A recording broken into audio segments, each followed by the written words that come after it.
guess I'm live. Let me mute my stream. I don't see you live yet.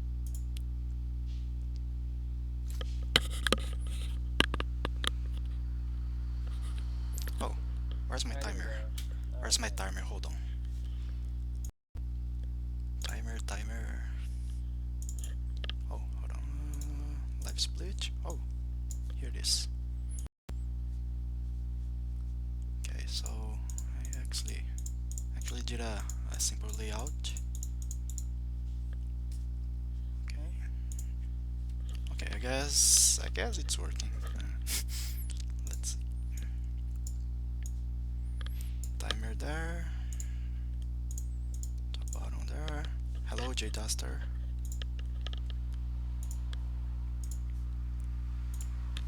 What's up? Yo, are you actually gonna compare against your splits? Yeah, my timer is actually with my splits. We're gonna see how it goes. Nice. Yeah, it won't be that fun, I guess. After a while, it'd be like less half an hour. Yeah, let's see. Hi, KDX7. Hi, memory 2. The memory 2. Kappa. So you like got the okay, I see what you did here. See that bottom screen. Okay, yeah, I made two layouts. One focusing the top and one the bottom. Alrighty. Let me just post on Twitter just in case.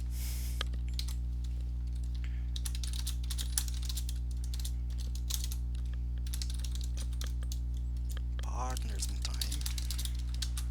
Oh, nice. That'll be cool.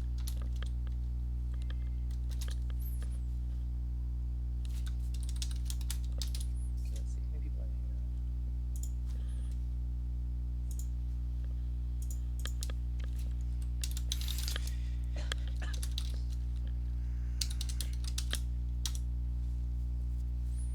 Their memory. Hi Isaacs. Hi Nuclear Rose. Okay. I think we should start now. Go. Yeah, sure. Hold on. Let me prepare. Okay, I'm gonna start the video now. Okay, countdown. Okay. Countdown. Okay. 3, 2, 1, Go. go. I'm gonna start the splits once it selects the new game. Yeah. Alright. Okay, a bit late. Whatever. That's okay.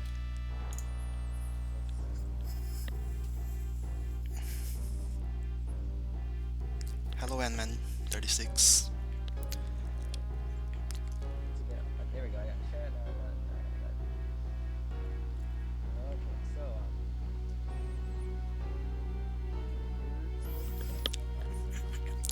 Hold on. I'll lower the video a bit so your voice can be heard. Okay, I guess that's better. alright. I had my soft lock TAS open. Oh.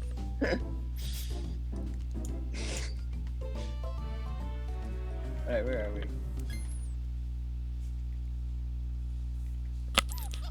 Guys, let me know if the sound is too low for someone. My voice is probably pretty quiet. Let's see. Let me see. Here. I guess I can lower the video a bit more. And that too low, I guess. Okay. And now.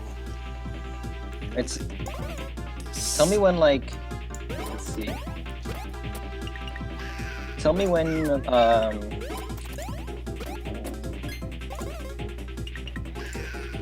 the screen fades out after, like, the troop saucers are attacking the castle. Okay. Just defeated Bowser Jr. Baby Bowser, I mean. Did you do Bowser? Right. Let's see. Starting to get attacked. 3, 2, 1. Now, let's see. After the attack, right? Yeah, after they attack, yeah. Okay. And, like,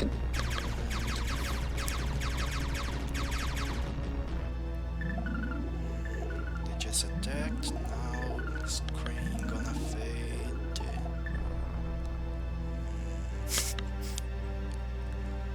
Fading. No. alright, cool. Alright, so now we're synced. Alright, now we can start commentary. Okay. So yeah, so obviously the first like, 10 minutes are pretty boring. But one thing obviously the big important part of this task is all the lucky hit manipulation, mostly lucky hit manipulation. And through most of the tutorial battles, like the next few battles, lucky hits are actually disabled. So there's really nothing you can really do about that. So it's just going through the battle normally. Yes.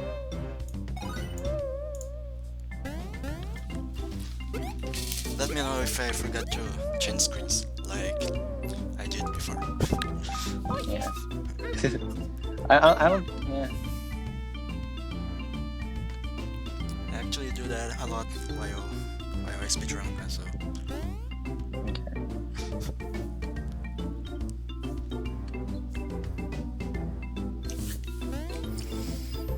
Yeah. Can you do the castle? I guess Oh not yeah. not a lot to talk right now. Yeah, not much on it. I think I did a toad boost in that room before. Oh yeah, about the Like toad jumping on. boosts. Yeah. It's like saves 1 frame every time. Hey, save the frames. Yep. Hello. Hello, hello, hello. Hey, it's Ghost. All right. Ghosts. Hello, Hey, Ghost. how's everybody? So yeah, bro flowers and ice flowers, it's like per the whole item is considered to be a lucky hit. So I'll get to that. It's like basically when you get a lucky hit on a bro flower, every fireball does 2 damage. That's how it Nice. works. Yeah. But of course that's coming quite a while. Yeah, in speedrun against Swiggler at least you save a lot of time if you get one lucky hit.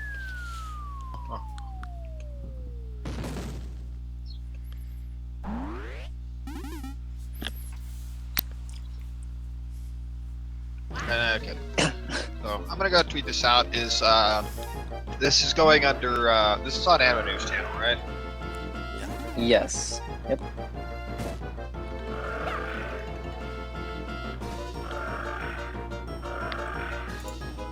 Let's go.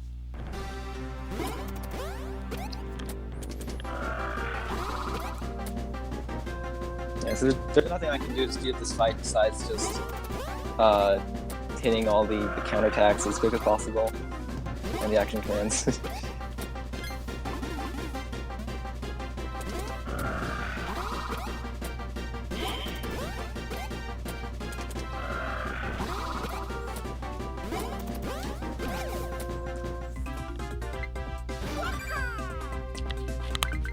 So I was thinking that it might be best if you and I, Migu, if we both just go by well, I don't know if you have like the local recording or whatever, but I could just we all start at the same time and I'll be following through the YouTube video. The only thing is that means we wouldn't be able Yeah. to pause. Yeah, that's what we're doing. I'm just watching YouTube. Yeah. Okay. That way we're able to follow along in such a way that we don't have to deal with the Twitch's 10 to Yeah, 15 yeah. second delay. Exactly. So we just beat Junior Shoeboy. So I mean, we could sync like after we go in the time hole. Oh, another two. Oh, toad you've already boosts. started? Oh yeah. Sorry. That's okay. Alright. So we're like what? Well, after 7 minutes in, or the time hole will be like after 7 minutes in. Oh yeah.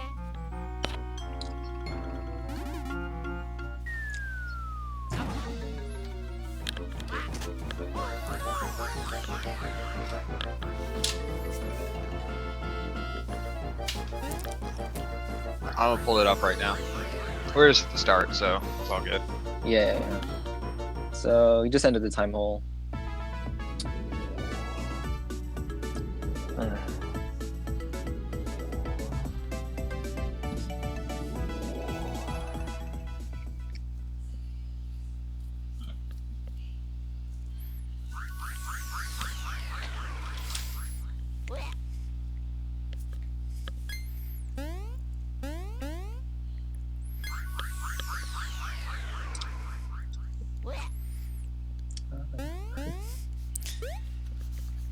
You know, I can do something with my bot, and I can try Ooh. making people guess what final time this will be.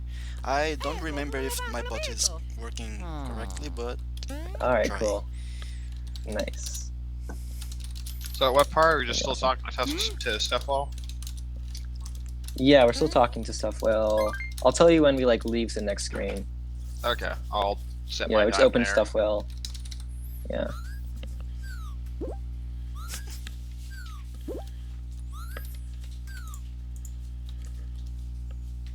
Hey, is it actually working? Okay, well, this part is working. Okay, so to guess, guys, you need to put exclamation point guess, and then the time in front. So like,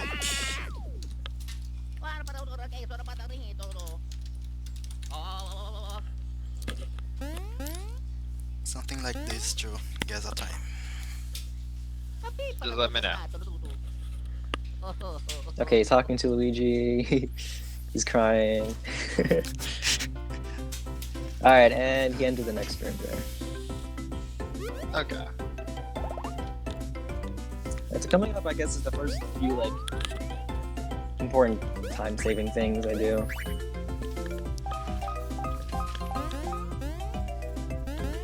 This first tutorial is pretty straightforward. Just jumping. Right here, I jump into the trigger for the next tutorial, which decreases the camera scrolling time. Ow. Yeah, by like I think like half a second. Since this camera like scores really slow, and then right here, you can just completely skip that tutorial by jumping over the trigger. Interesting. Yep. That's gonna be useful. Yep. It's pretty hard though. The second one's really hard. And then this here right there is stair jumping. So let's see. The best way to explain stair jumping is like when you're walking upstairs and you're facing up the stairs, you start to move slower. But if you jump over stairs, you don't get the speed decrease. Yeah, what we do in RTA is, let's say we're going up the stairs, like pointing up, we tap left or right, and then as soon as we jump, we tap upwards, and that saves the momentum, so it allows us to jump upstairs quicker. Yeah. But Which obviously you can frame perfectly on a unit task. Yeah, on TAS, you can't really tell you're pressing like the opposite or like perpendicular direction to the stairs. It just looks like you're jumping up the stairs without losing speed.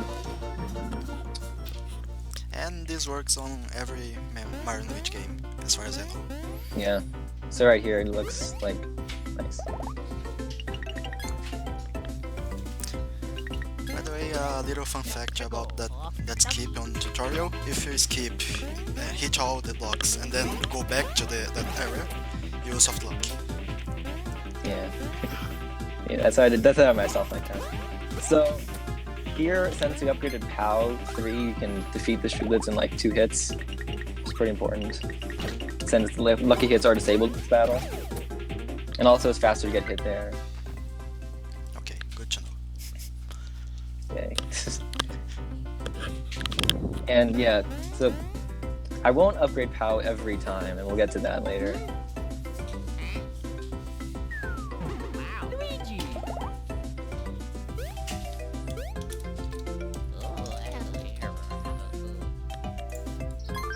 It's kind of neat, I think, how this game has, in RTA, when you mash, you can just use the whole press all the face buttons, and then you're able to get pretty good mashing speeds without having to just, like, you know, smack your thumb against the D-pad or the face buttons. So the mashing in this game, normally in RTA, is not as far off from TAS as most other games. If you're experienced with it. It takes some getting used to, and I've worn my thumb out playing on the old DS doing Yeah, I it. can imagine that. I think like L and R buttons also advanced text. I think, I'll have to try that. which is just really weird. Like I don't know why they made it. I can't remember exactly.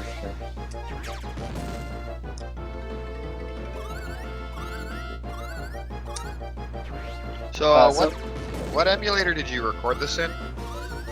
It is Mumi, the one that's always used, like 9.9.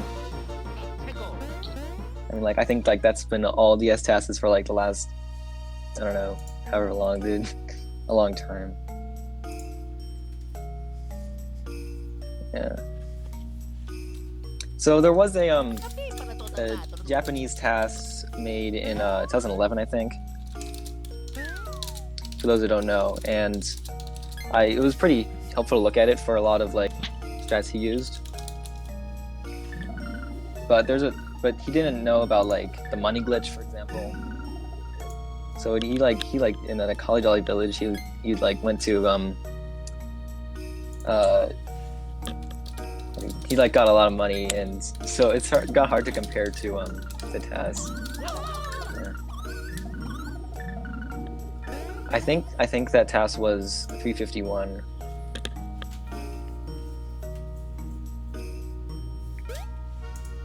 No fun fact. You learn to translate a handful of words, 'cause there are a handful of characters from the shrew who say words and have translations. So the thing they most often say, and the ones that they say right there, just say destroy. Yeah. In this battle, it's not faster to take damage, but it is faster for the shrooms to attack Luigi. That animation is a few frames faster. And I'm able to manipulate that by taking damage. So every time they're just attacking Luigi every time. Poor Luigi. Yeah.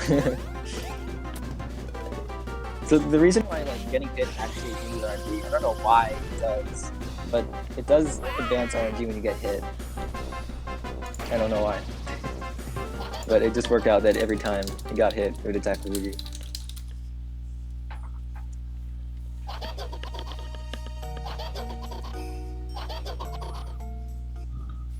Not gonna lie, I feel like I'm slightly disappointed by this game's battle animation. 'Cause you have Mario and Luigi doing the monkey in Superstar Saga, Yeah. and in this game they're just kind of like they look all like they're strategizing their next move. Right, and then just like, oh, I think I'll jump. All right, everybody, get your next round of baby rages ready.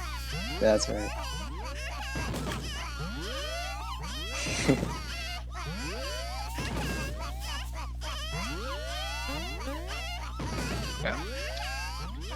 So have you mentioned the versions yet?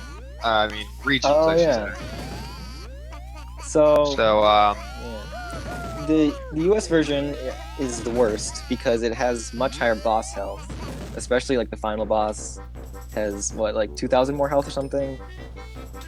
about 20, I think it's 3,000 more across all forms. Like Yeah. 5,500 on Japanese and PAL, and 8,500 on English American. Wow. Okay. NA. So it's mostly that final boss, and there's a few other bosses in the game who have more health in the US version.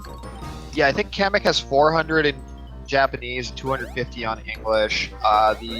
Was General Shrew has Oh yeah. I want to say he has 900 on Japanese and Yeah, PAL and 1,300 on English. Yeah. NA English, NTSCU, I should say.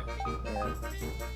So right here, so you can tell it's English text. So I'm not doing JP. I'm doing this is the Europe version or PAL version, and it is actually at least 1 second slower than JP, just because of the title screen, which is kind of funny. The title screen on Japanese is 1 second faster. Yeah, the only difference that makes in RTA though is if you have to reset, Yeah. or if you're going by JRTA timing. Mhm. And so I wanted English text just to make it a little more entertaining to watch. And Yeah. I'm actually considering doing like a Japanese encode because it'd be like the same run but just on Japanese. It'd be like 1 second faster.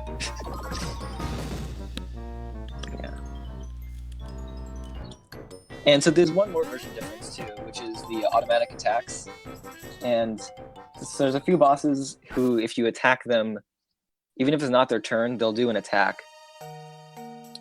But they only do that on JP and PAL. Yeah, so they get extra counterattacks in this version, which believe me, the total of like I want to say across all bosses around like 6,000 total less health. A few counterattack animations are not as big of a problem. What's something I had to deal with though?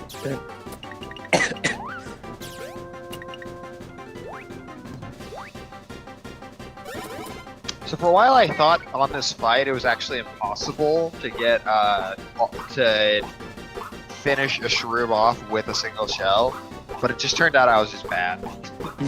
So it is doable. Are you locked out of luckies for this fight as well? Yeah, I think this is the last fight that it's disabled with. And it's based on RNG value, so it's not something like you can just get a lucky every single time, right? Yeah. I mean, in certain cases you can. We'll get to that though. Green shells though, yeah. So RNG only advances when the green shell hits the enemy. So the only way to get like more than one lucky hit or like one lucky hit would be to like have them just in.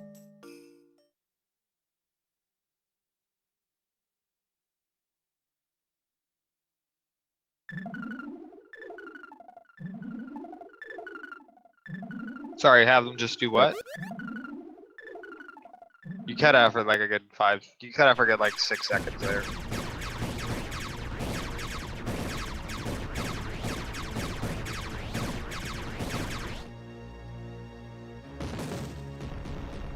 Oh.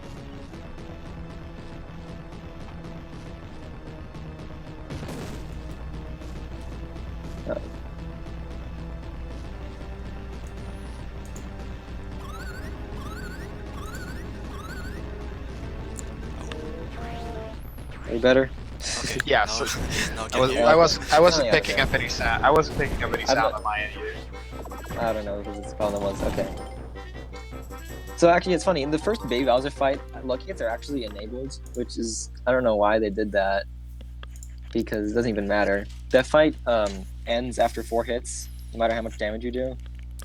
Actually, I think it has like 50 HP, and if you hack Yeah. to have a lot of power and actually kill him, you soft lock the game. Yeah, exactly. And I think it's theoretically possible if you get like I think 3 or 4 lucky hits. If they're like all lucky hits, yeah, you can actually kill him without hacking. Okay. But I'm not. You have to get since there's like no way to manipulate RNG in that battle. You can't really do it, and it would save time in the fastest soft lock TAS. Hello, is Noyong. I think that's one of my favorite things about the community who speedruns Mario RPGs. That there's a lot of people who just try and find fun ways to soft lock the game. Yeah. Because none of the games are perfect when it comes to their design. Mhm.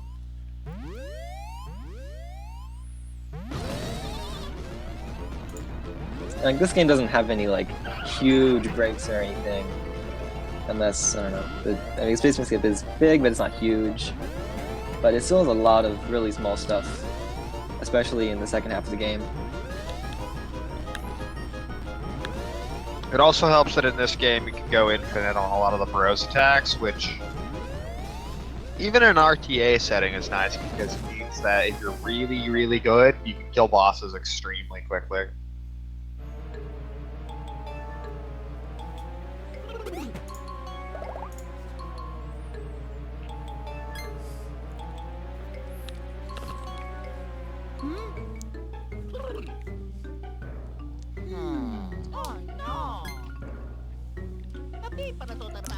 Yeah, Partners in Time it doesn't have a lot of soft locks, but I think I found like 3 of them without hacking.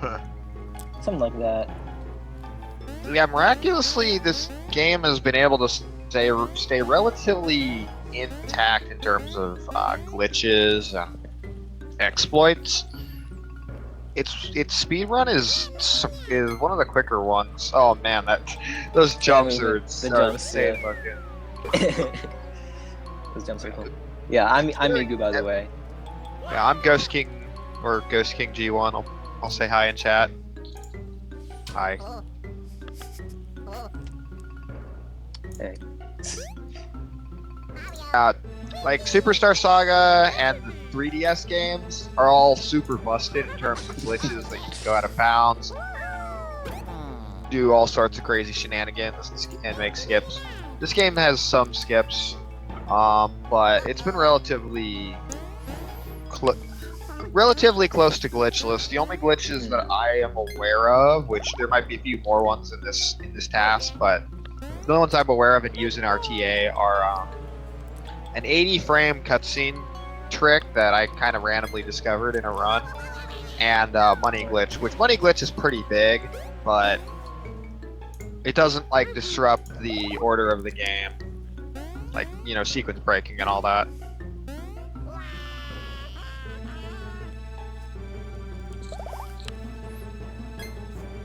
So this cutscene where we get the babies, it's a good time to talk about like mechanic that's kind of overlooked in this game, which is like you have when the adults and babies are separated, you have control of one of the two parties, and the way you switch control obviously is when, like, say both of the adults are on the ground, you press X and you control the babies. But if one of the adults is in the air and you press X, baby Mario will jump, but you actually won't get control.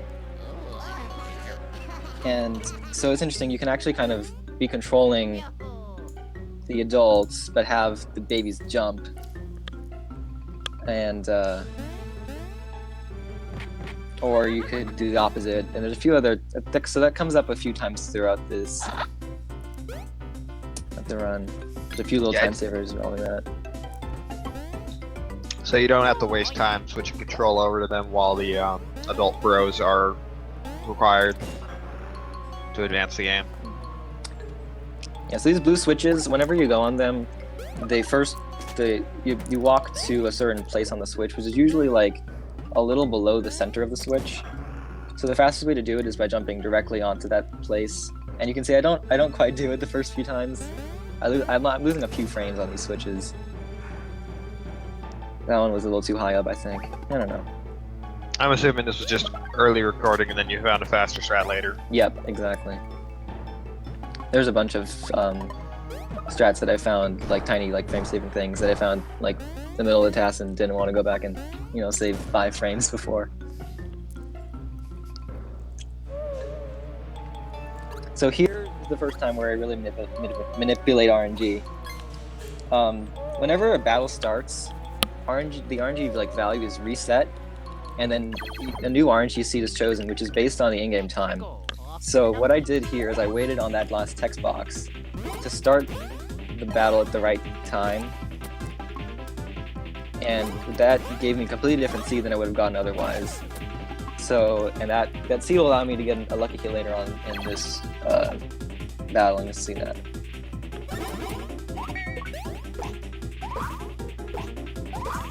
And there are a lot of small skips I found throughout the run. You can, some of them I don't know if they're really skips, but these happens. I mean, I did find the dark rooms skip while making this. Okay, so just to explain why The thing about this, why he didn't kill that Goomba is because if you kill him, Kamek will summon 2 other enemies instead of just one. Yeah. Just to get that. So yeah, so if I kill there'll be another Goomba right there. And you can see I got the lucky hit on the Boo right there, so now I can kill the Boo before he gets another hit. I should write that in my notes. I've never done that myself. I didn't know you can skip those 2 extra fights. So here I'm upgrading speed for Luigi, which is generally unheard of in this game. Usually you just want to stick to PAL. But there are quite a few battles that, since the battles are so short, like one boss attack is quite a bit of time. So it's important to get speed to skip a whole attack. And there's about half of the bosses I'm going to have more speed than when I get to them. And Mario's speed starts out quite a bit higher than Luigi's, so I have to invest a lot of upgrades into Luigi's speed instead of Mario's.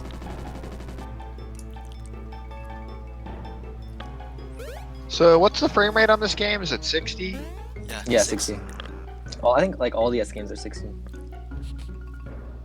Well, I guess there's some exceptions. A handful of games out there run at like some weird 29.97 frame rate. Well, yeah, I mean this is technically like what 59.8 something. Catlett, there is an easy way to skip those boosts, but it's a bit slower. Yeah, so one thing about this game is when you switch control from the adults to the babies, certain nearby objects will, I think, be untargeted or something like that. Basically, if you throw the babies while you're standing right in front of an enemy, the enemy will treat it as if you just started the encounter with that enemy. So, the enemy will be flashing and you won't be able to target. And also just see them. there, if you look closely, a bullet beer like just disappeared when the camera was moving back to the bros. Yeah, so ordinarily you want to light that room up. Yeah. Oh, yeah. Well, we can. I know where all the platforms are. Just jump over all of them. There's a really cool glitch you can do in this room to get out of bounds and like walk around and like jump around anywhere, but you can only do it in a state in which you can't actually enter the loading zone. So it's useless. If you like cancel the glitch, you go back to the start. So it'll be a really cool skip to find, but yeah. It involves first overlapping the cutscene of the sign sprite and getting hit by spikes, and then reading that sign, storing the text, clearing the text fast enough, and then you can gain control of the babies during the cutscene where they're like getting hit by spikes.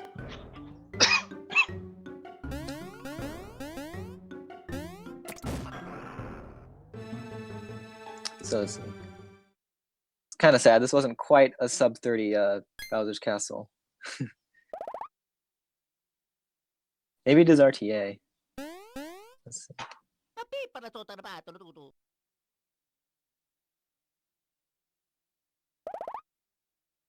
Let's go. Oh yeah.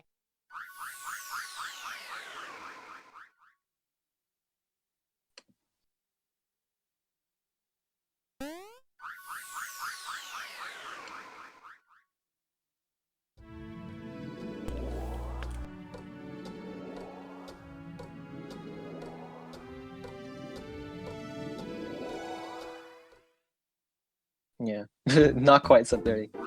Wow. Didn't realize it was that close. Okay.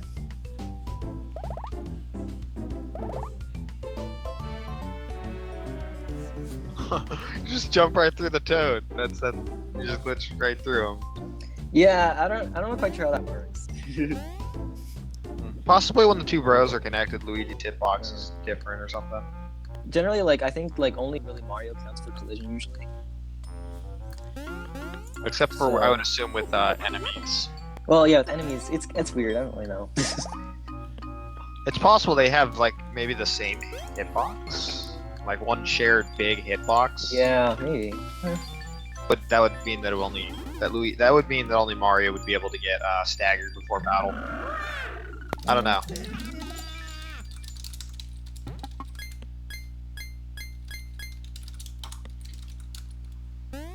Oh yeah. If you're unfamiliar with the plot of this game, you go around collecting these Cobalt Star shards and try and repair the Cobalt Star, which was sort of the fuel power cell that was used in the time machine that Peach took to go back to the past. And it also irritates the heck out of any shrooms. So that you deem it as sort of weapon against the shrooms. So fun fact, in the Mario and Luigi Superstar Saga, they found that you can actually skip past the badge tutorial through a very precise spin jump exploitation. It only works on English, apparently. Sadly, you can't skip it here because it's tied to a mandatory cutscene. So I originally thought I would use the salvage badge in the run, to like manipulate some salvages to save bro items, but it turned out that I actually got just enough bro items anyway, and then I ended up salvaging one, so it actually wasted time, which is pretty dumb. Villain. Yeah. This cutscene never made sense to me originally.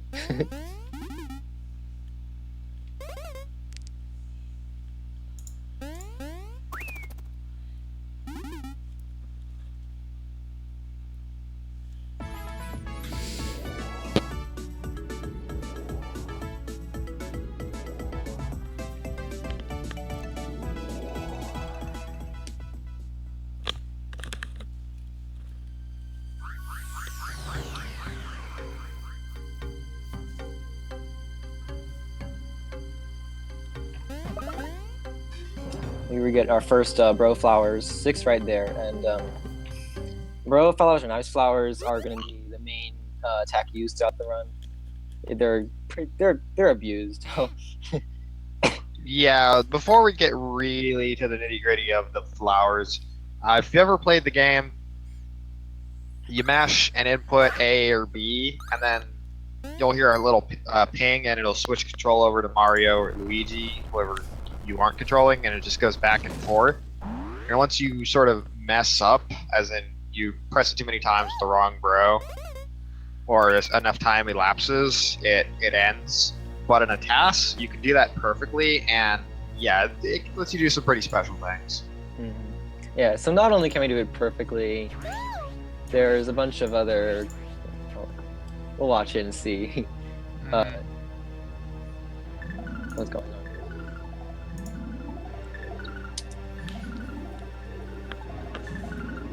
And I think there's only like pretty much every boss is just bro and ice flowers.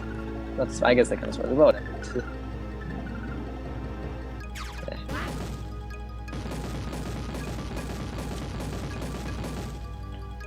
So the premise behind these forests is a bunch of toads got trapped and they're stuck to these trees. And these trees are linked up to the factory in the center of the forest, where the shrooms are literally sucking their vim, which is another word for like sort of energy, happiness, I guess you could say, and using it as fuel for their saucer. This game can be a little bit morbid. I consider it probably one of the darkest entries in the series. Yeah, so we got 9 more bro flowers right there. They're handing them out next to me.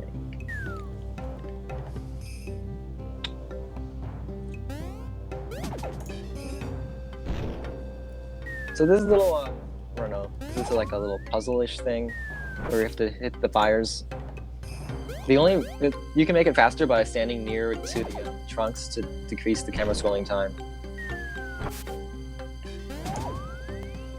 By that pipe guy. Or the piranha plant on the pipe. Yeah.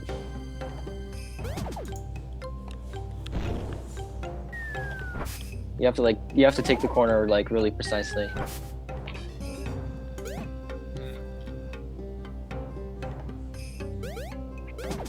Just jump over him.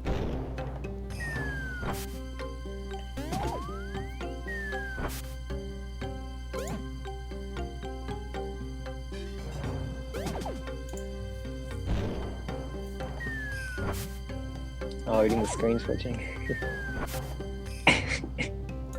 Oh, when I pay attention, I guess I can switch at the right time. That's great.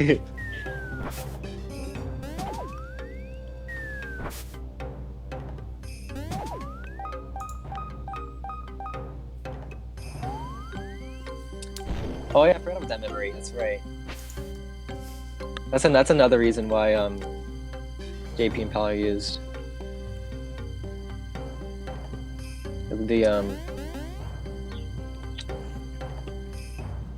So you can continue to get higher bonuses on level ups throughout the entire game. Yeah, that was actually fixed in 1.1, the version that Virtual Console used.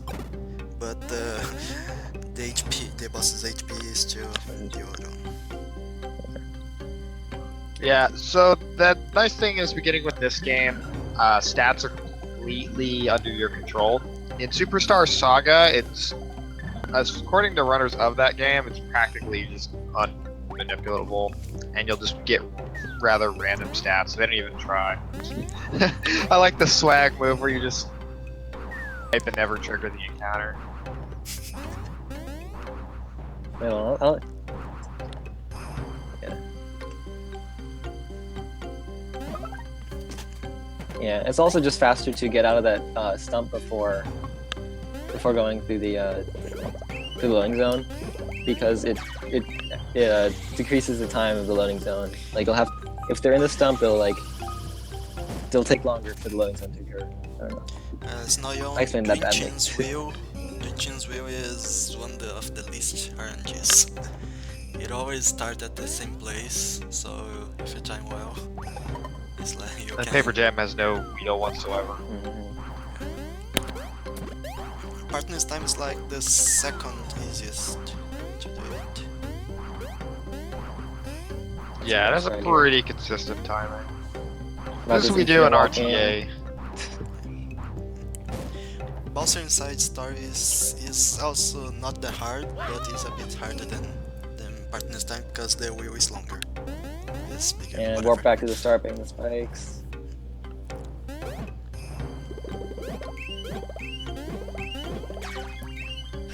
I may be a little bit ahead. Let's see. Because my video had the buffer for a second. Oh, Just kind of guess where we were. okay. Let's see. Where are you? Mario just hit the switch. Oh, I guess I'll skip. Wait, where's Anmono? Where are you now? Oh, me? The babies just came out of the trunk. Okay, so that's basically where. I'm probably So, like 3 you'll go back like seconds 10 ahead. seconds. Yeah. Probably like 4 seconds ahead.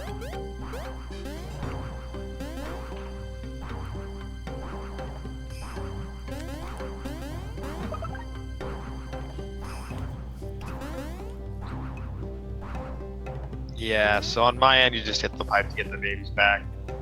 Let's say I'll say when Yeah, they go back enter like 10 seconds or something. And I just pipe. I'll say when they enter the factory. Like Okay. no. Yeah, you're like 1 second ahead of me. Wow, okay. Okay.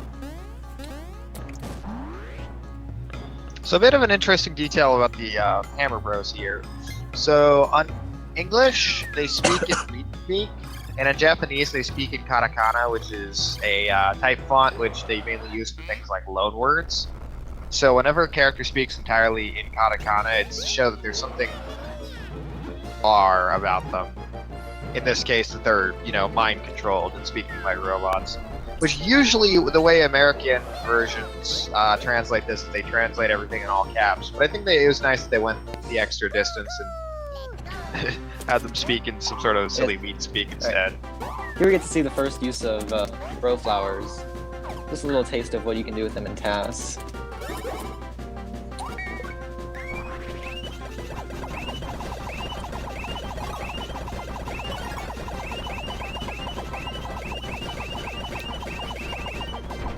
So the first bro flower is only attacking the lower hammer bro. And that's the setup for this. Nice. Nice turn 1 kill. Oh, the lucky. Nice. Yeah. I manipulated a lucky hit on the top one. So on the first fire flower, I had to do as much to the other one to make the most of that lucky hit. Because every fireball did 2 damage to the top one. So if it was just I wanted to throw the least fireballs total because every fireball takes an extra 7 frames. So I wanted to do the most damage to the top one with that lucky hit.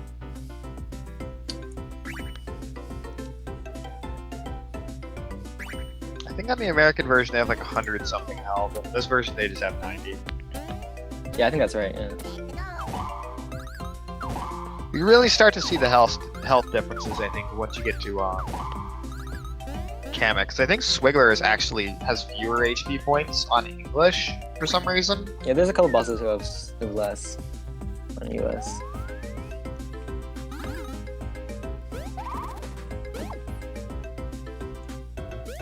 So one tiny strat I use here, which I don't know if anyone knows about, I don't think I've told anyone, is the length of the animation when the babies are spinning into the ground actually depends on the direction they're facing before, by like a few frames. So the fastest way is to face up left before spinning into the ground.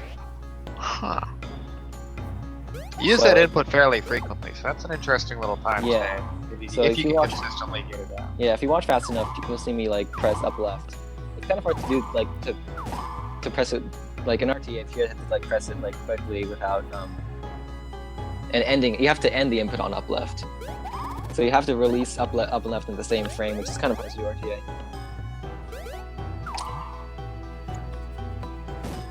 But yeah, you'll see me do it every time, and they're jumping off a ledge to hit the ground faster.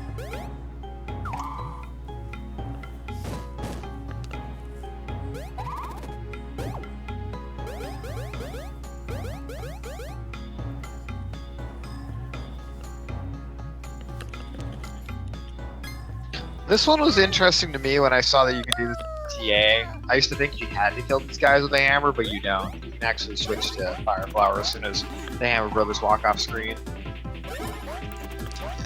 This one tutorial has a different English version as well. One is that if you can soft lock in this battle if you release the hammer earlier than you're supposed to, and second, you can use the blow flowers earlier than this version.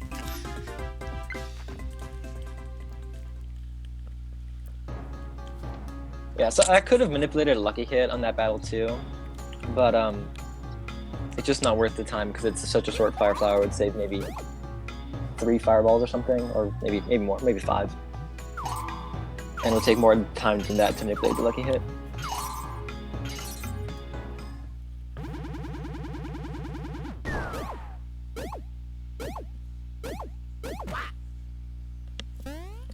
Peekaboo! Babies!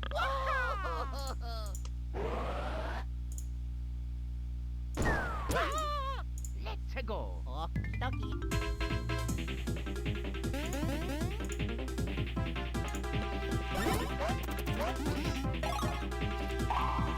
Yeah, hammers are like never used. I never use them casually either.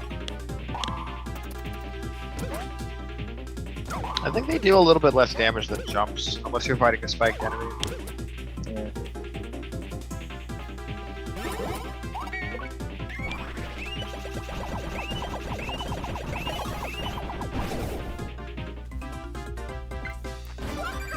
Peekaboo.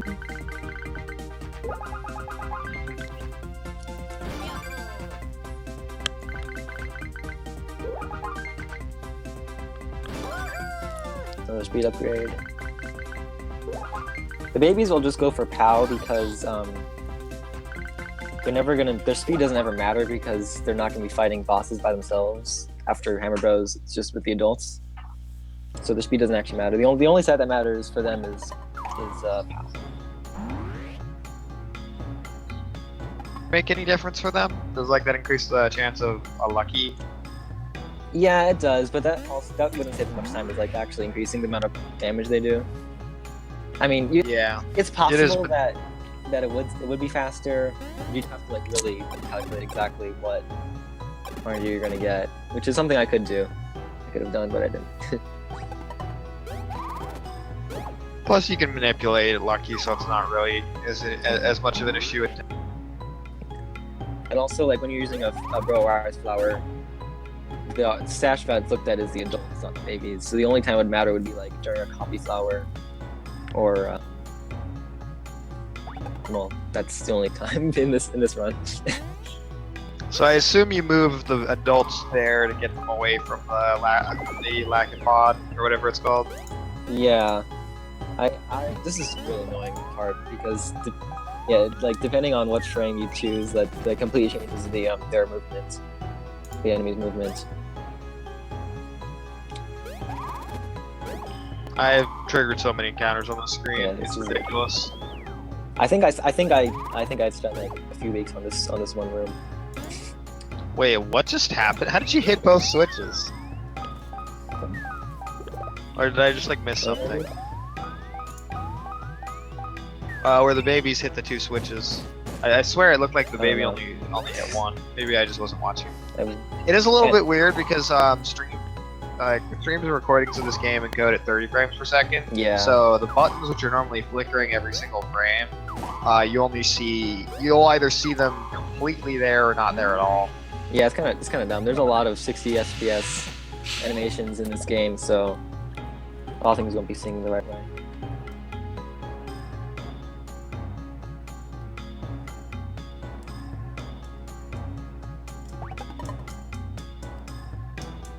Even for aerial fire ice balls, it's still the adults' POW that matters, or the adults' stash and their POW.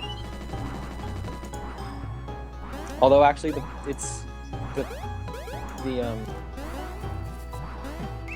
is actually the throw through it. So like when Mario throws a fireball, his POW and stash is, or whose POW?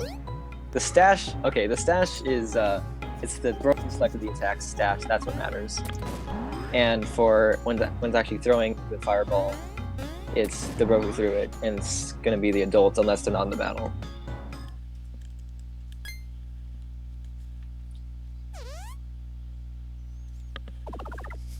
Not gonna lie, there was something always very slightly suggestive about this part.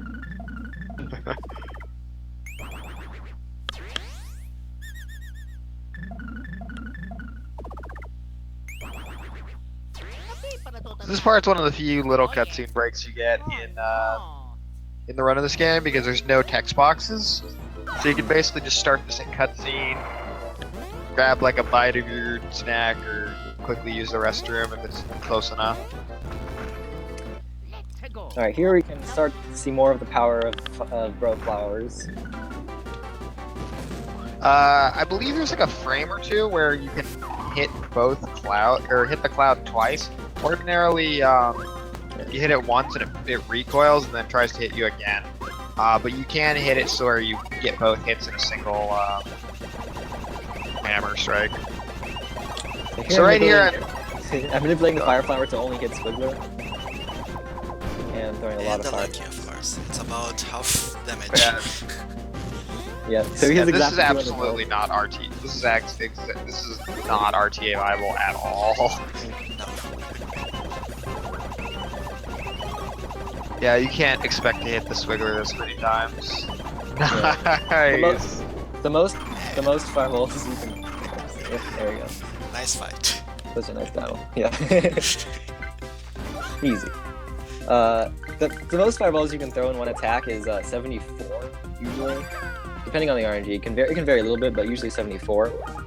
But for this one, I only had to do 50, so it's actually like it's not even the amount. That's not even the most I could possibly do.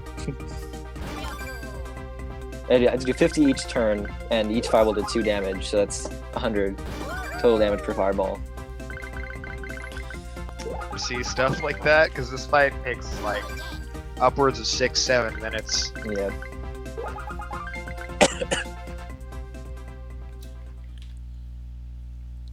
I think the best arcade time for Squiggler is what? Yeah. There was a 59 at some point, right?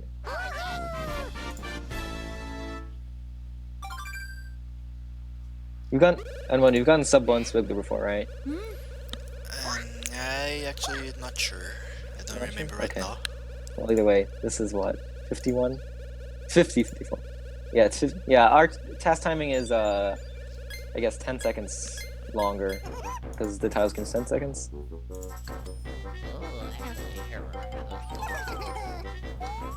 So during a fire flower, RNG advances every frame, which is different than like when you're just in a battle. RNG doesn't only advances specific times, but in a fire flower, it advances every frame. So what I can do is just wait a frame before pressing A or B to throw the fireball, and it'll hit a different target. So I just wait until each one hits Swiggler. And of course, I don't just like try every value. I do have a script that told me who's gonna hit. and how many frames I have to wait for it to hit the right enemy. Toad boost. Not to boost. It's kind of annoying because we're trying to go up like on the z-axis in that room, but you can really only get x-axis toad boosts.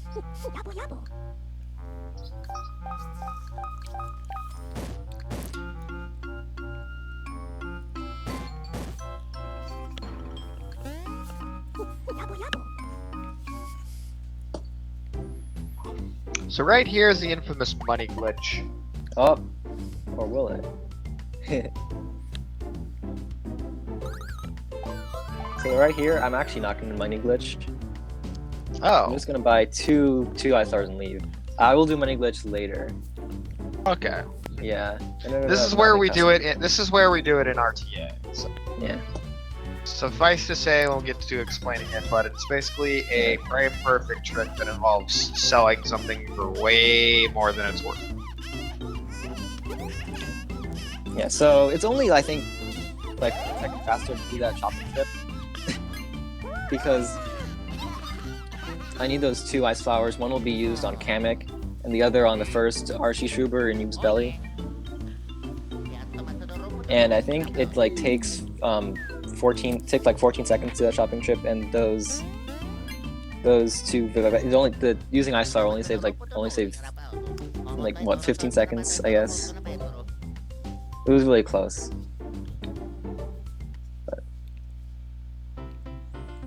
Okay.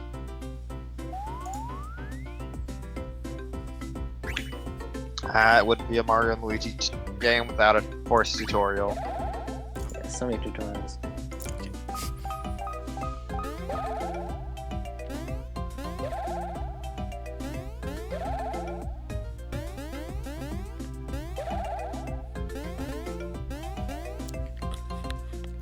So a little question for you, Migu.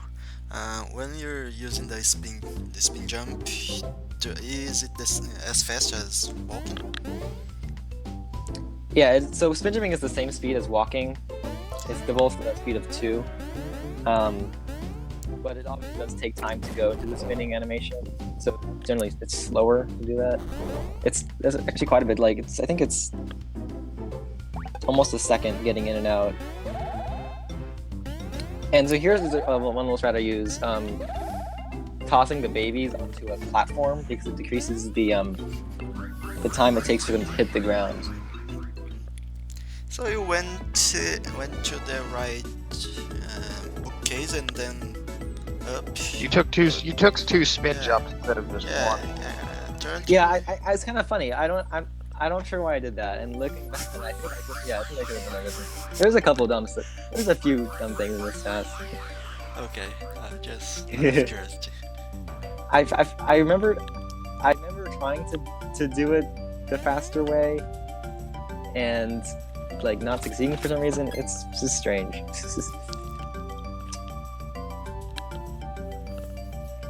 Okay, para sa trabaho.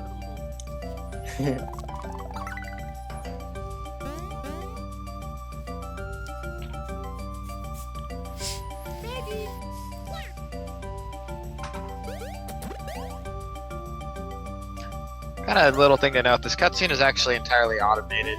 So you're basically mashing here, but you see the adult bros will do some movement that's entirely scripted. It's not actually you moving.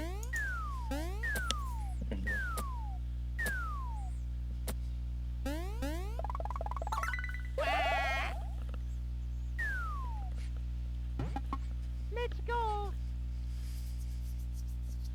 Yeah, that movement's what he's talking about right there. Oh no. This is our arc villain, Mr. Yube, or Yoshi Shrew. Instead of this giant, gnarly-looking egg on the corner of town. And he has a hunger for Yoshis.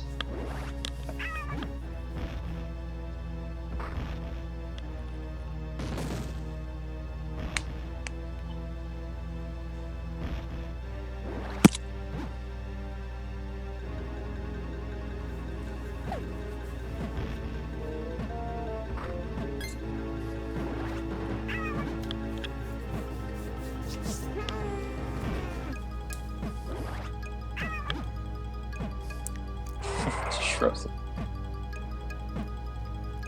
Noob. Yeah, it's you.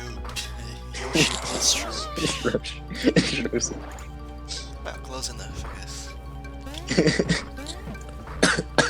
Yeah, kind of, and they do something similar. The name pun is an interesting translation. I know in Japanese it's called Gidonkos, which is in contrast to Kinoko, which is shroom, or the toads, which are called Pio, I think. Oh yeah, I forgot to Yeah, split this one. And so I think his name was like in Japanese Geshi, which is a combination of Gidonko and Yoshi.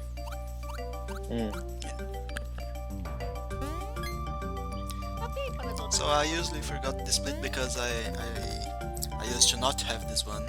I just include because of the main glitch, which wasn't done here. So I guess it's Yeah, not because that Money big. Glitch is frame perfect. You can lose time to it when you're just really unlucky. Because you have to save and reset the first time you fail it.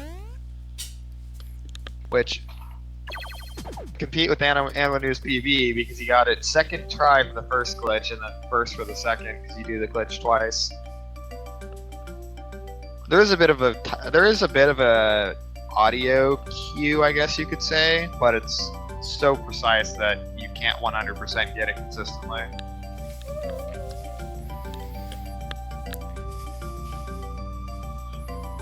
Remember these Yoshi cookies. These cookies are important. Yeah, they're very important. I really should have like a counter of like the number of Yoshi cookies. Well, On the let's start. side. Let's start now. So Yeah, start. Luigi picks up 2. Who took the 1, 2, 3, 4.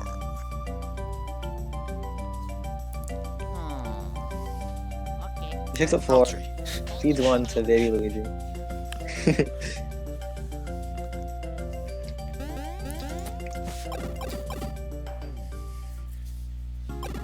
So entering pipes, it's a little faster to enter pipes from the left because when the rows walk onto the pipes, Mario always goes to the right, Luigi goes to the left, and since Mario is always in front of Luigi, if they approach from the left, when they get on the pipe, they'll be right where they're supposed to be.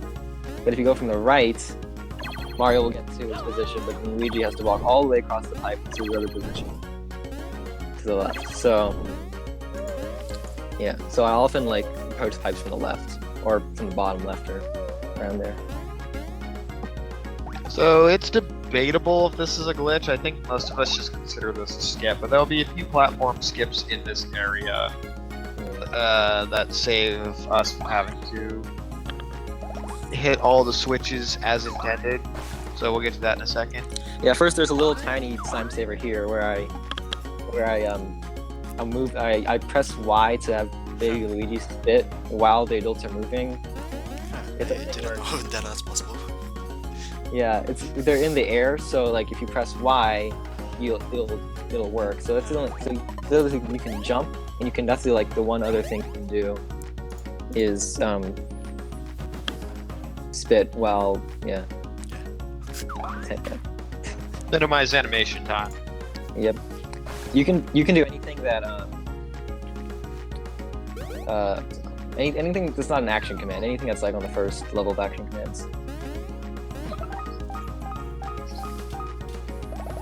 So there's no skip for this fire, but the next 2 fires you can jump around them.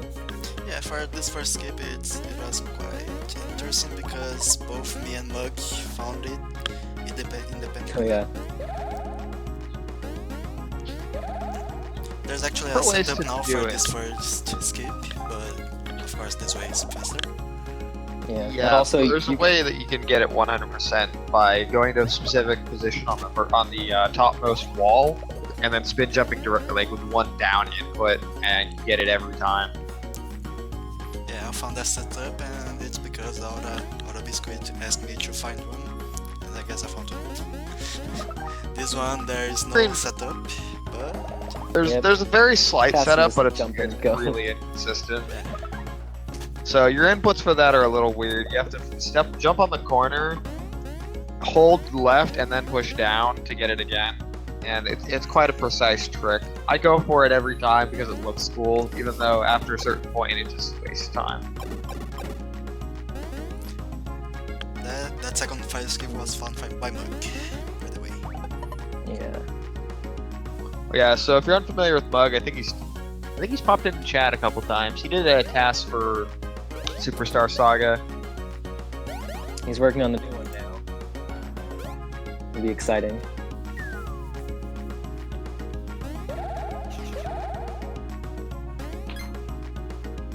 So when you go through one of those tornadoes, I guess, your speed goes from 2 to 3, which is kind of interesting. You get a little speed boost when you go in those.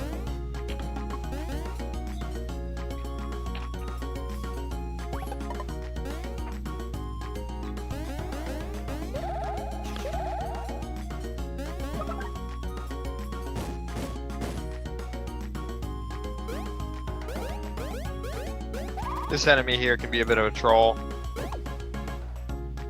Sometimes I just hang underground until he's not looking at me. Just get past him. What's new in Superstar Saga is like there's I think a new sign glitch thing to get Firebrand early or something, and also the old test didn't use Mush Badge. Also Not has a sure. tutorial skip at the beginning. Oh, yeah, I assume that he probably would have went back and got that. Yeah. That was recently discovered by Vermilio. How do I not know his name? I was couching. I commentated his run at CaliCon. So Migu, quick question here about those spear throwing enemies. Do you know why sometimes they won't throw anything? I have no idea. I just went like trial and error and see. Yeah, I didn't do any manipulation of Okay. maybe enemy patterns or anything like that. Yeah, so sometimes the spear throwing guys will just like they'll do the throwing animation, but a spear won't pop out. And every time you get it, it's a sign of good luck.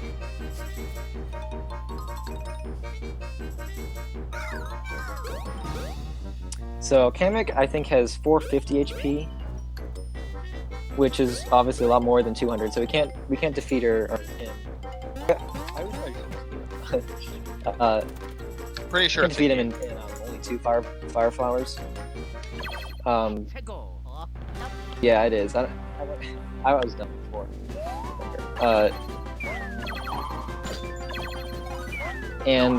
But there are a few ways to speed this battle up.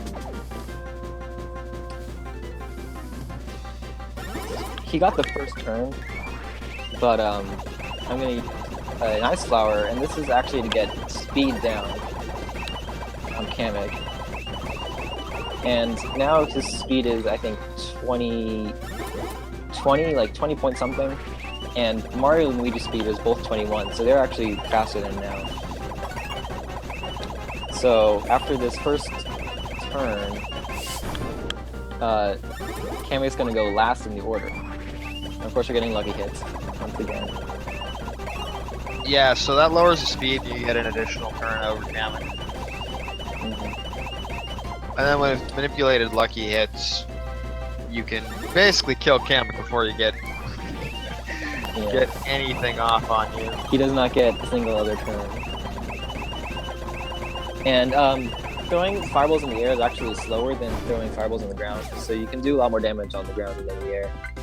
Yeah, so to throw in the air, you have to mash X and Y on the babies. The difference, though, is if you mash X and Y, I believe it's something like if you've ever played Mario and Luigi, or not Mario and Luigi, Super Mario RPG, and you used Fire Flower, it's based on frames, so it'll cap you the number of fireballs you can throw at 1 for every 8 frames, and it's similar in this game, and the frame limit is different for if you're throwing with X and Y than if you're throwing with A. So I think it's what, like Yeah, once every 7 frames on the adults and like once every 8.5 on the babies. Yeah, it's every 8 frames for the babies. You'll notice this casually that you won't be able to mash as fast on it either. This cutscene's so long. Huh.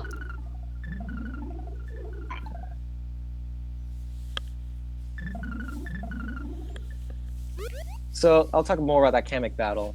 The first hit was actually not a lucky hit, and the reason for that is it's much harder to manipulate the first flower in a battle because there's no way to really manipulate it besides just getting a different seed in the battle.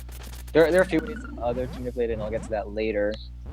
But since RNG advances every frame during a fire flower or ice flower, you can just stop the fire flower in a specific frame, and then manipulate for the next fire flower and continue to do that. So that's why the first attack was not lucky, but the other ones were.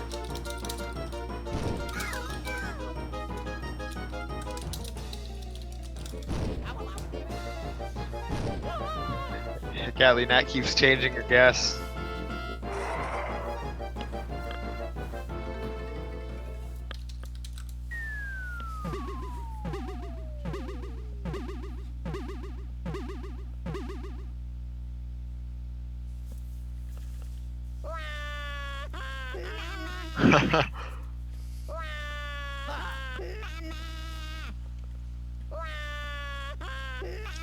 That's some interesting guesses. Wait, have either of you watched the full TAS? No, but I know how long this goes for. Uh-huh. I've seen bits and pieces. Mario. Okay.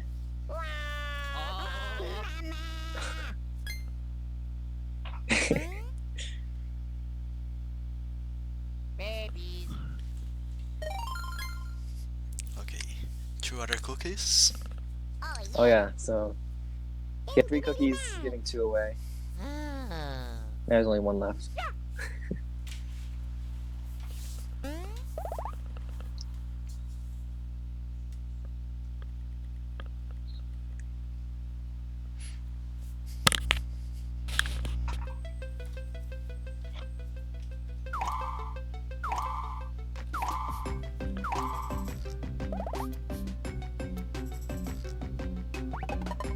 It seems like 4 minutes long or something.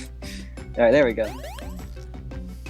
So I'm not really sure what the optimal RTA route for the first part of Use Belly is, but in this TAS, I'm going to go just from left to right in the rooms around, which is pretty obviously the fastest way to go.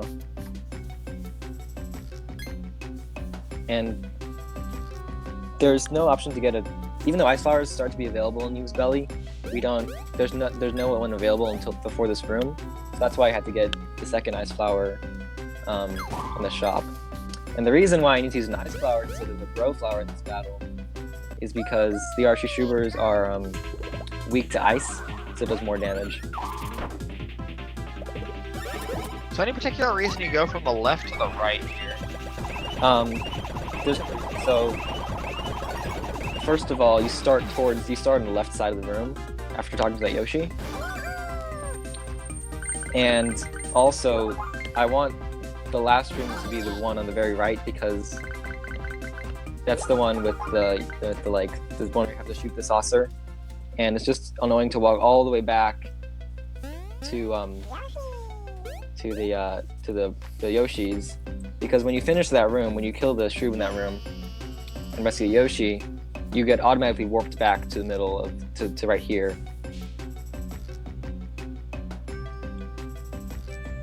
So it just saves on walking time. I hate this screen so much, dude. The dry bones has gotten me more times than I can count. I actually made a Frank Casey mode of dry bones. It just says get bone. Yeah, that dry bones is annoying in the TAS as well. And of course, there's that pattern that you can see on the wall. Oh, I forgot in the other room, but sorry. Yeah. The pattern here is actually the same, regardless of it's always the same. of the run. There is there's another button pattern later on in the run that is random and changes between runs. So you can't just memorize a specific pattern and use it every single run. Yeah, this dry bones was really annoying. Actually, in the first work in progress that I did, which is before Lucky Hit manipulation, he was even more annoying than this. It was just mildly annoying that time. Yeah, the biggest problem about the dry bones is because the bone actually curves right after he shoots, so people get out of guard, get caught off guard. And position the adults to where the fruit lands to overlap those two cutscenes, grabbing the fruit and have babies going out. Full of areas where you can overlap cutscenes in this game, and those make for nice little time saves.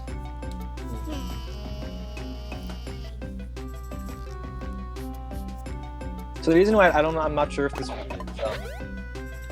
is going left to right is RTA viable. I think it might be, but I'm not sure.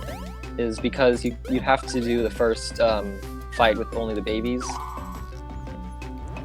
Yeah, which if you were to go to the pipe block first, then it negates the time you would save fighting that route, which is not much. It's only a few seconds.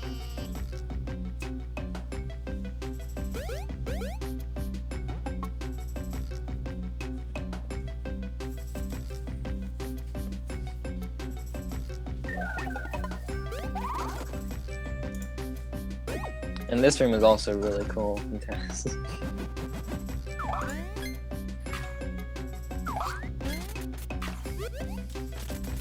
The very edge of it. And also use the trick again where I can move the adults while hammering Baby Mario.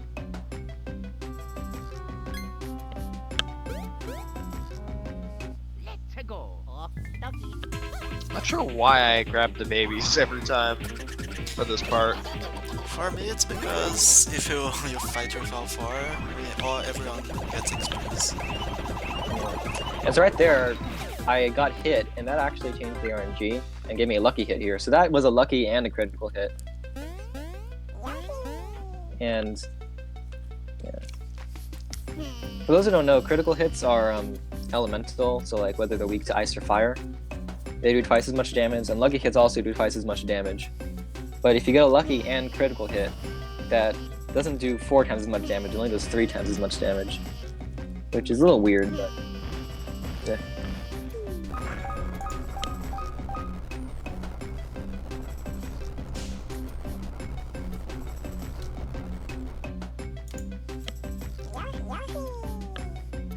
Yeah, this is a giant lesson in video game anatomy. You roll a boulder down his trachea, or down his, I assume that's an intestine? I don't know.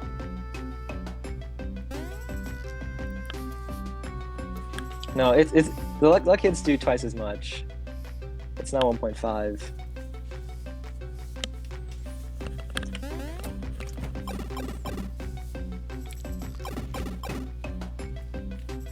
Oh. So that's not that it rounds up like that.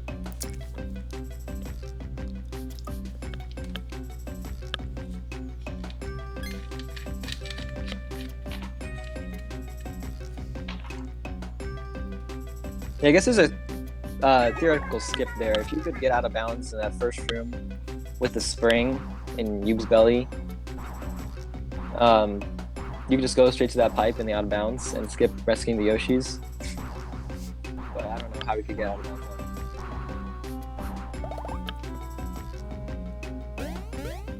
Yeah, it's always times 2 damage. They changed it in Bowser's Inside Story to 1.5.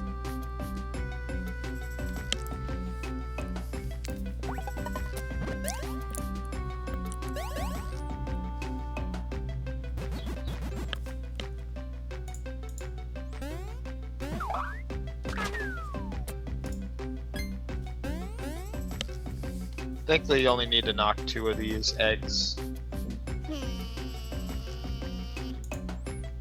It can be a little hard to get consistent in RTA for the screen here.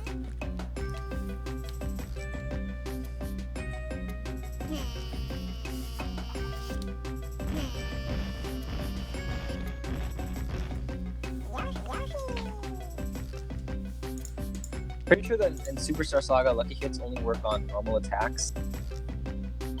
So not the bros attacks. And then they changed that in this game, but they didn't. And then and then later games, lucky hits do 1.5 times damage.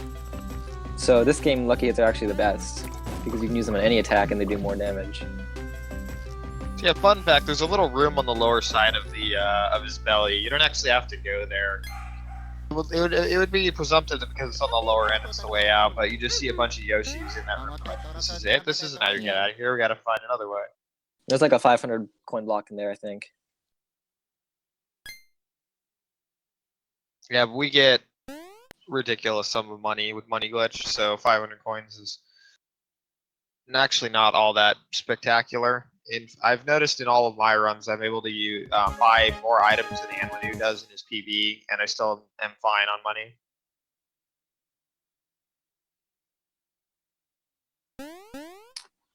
Yeah, in this game, the critical and lucky hit multipliers are the last step in the damage calculation. So it's really simple to see how much damage they do. I don't know about the other games. Okay, so this fight is the one I was most curious about. Yeah, it was probably the hardest one to TAS in the entire game, except for the final battle. And so remember how the starting RNG for a battle is determined by I don't know if I've said this before, said this yet. It's determined by either like the in-game clock or the system clock or something like that. Yeah, you did And- mention that. Yeah. And Bye bye. Luigi. and I need a very specific RNG, or not specific, but there's not that many RNG seeds that work. Since when you manipulate flower targets, well here's where I waste Okay. I waste a lot of time on this Xbox. This is to get the right RNG seed. Okay, It's like 7 seconds, I think. Yeah, so there I've got my RNG.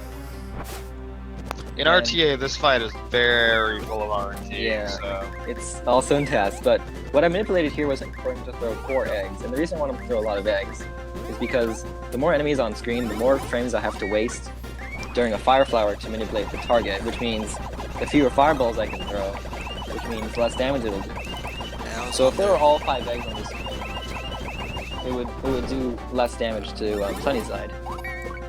okay, So I was this I wondering- pretty much do. I was wondering if you could get that lucky hit well because it was instant. Yeah. I also needed to. I need him to throw 4 eggs and then to get a lucky hit. And that's why I need to wait. And here I got very rare attacks throwing 1 egg. Just lets me. Now I can do even more damage because there's no other enemies. I don't have to manipulate the target anymore.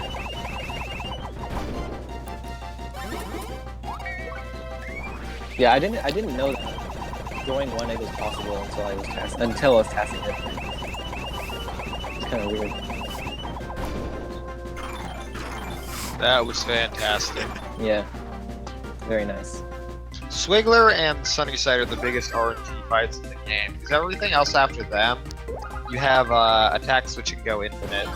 So it really boils down to how good are you at trampoline, or pocket chomps, or coffee flowers, or red shells after that.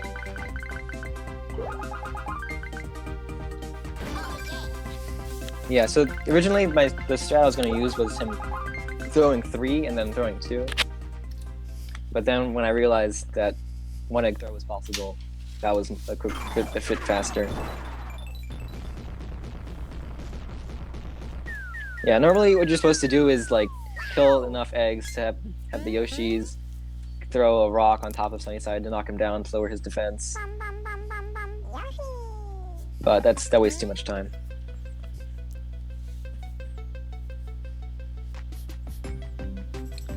One interesting thing is that when he's knocked down, he's also weak to fire, so you can do a lot of damage with fire flowers.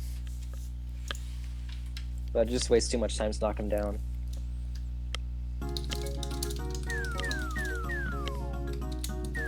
I'm surprised with how many eggs Luigi got hit with. He didn't just remember the origins of the universe or something.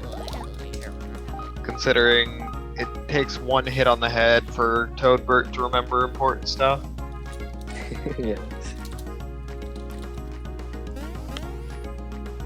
So this won't be the last we'll see of Yoshi's Island, but it'll be the last time we can go here. We'll see a very small amount of cutscenes here later. I also really like that Game and Paper Mario used the Yoshi's Island overture theme. Oh yeah. So these Yoshis immediately, because he's been bragging about it, assume that Bowser or Baby Bowser was the one who saved them all, so they feed him all of their cookies. Of course, he feels threatened that the babies are going to eat his cookies again, so he ends up coughing back out the Cobalt Star Shards. Which you kind of get the sense of it already in a few other cutscenes. This is the first cutscene where you really see that there's a bit of sentience to the Cobalt Star, which is actually a very important plot point for this game.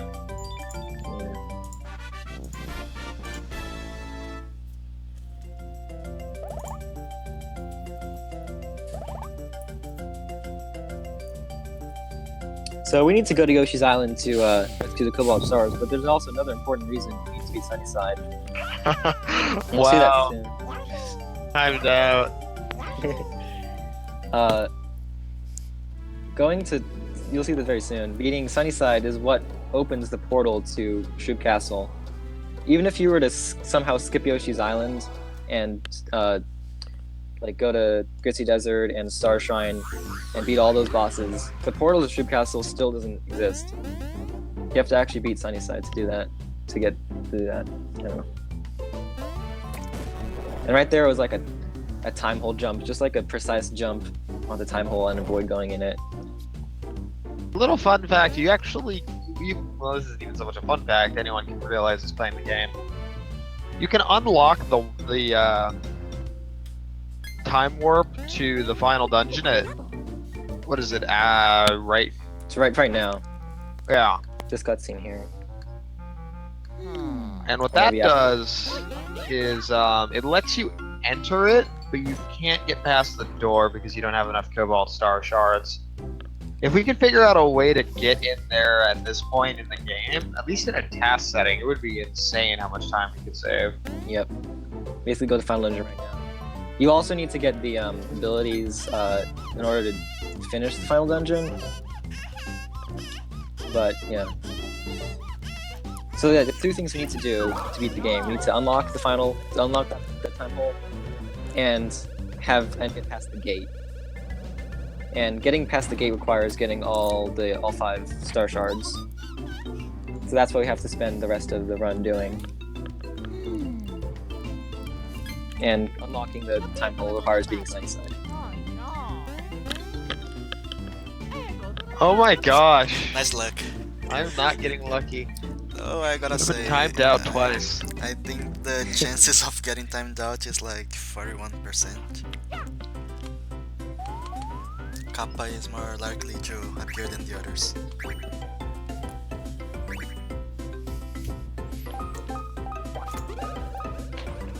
By the way, Catbag is less likely to appear, and as far as I know, no one has got 3 Catbags yet.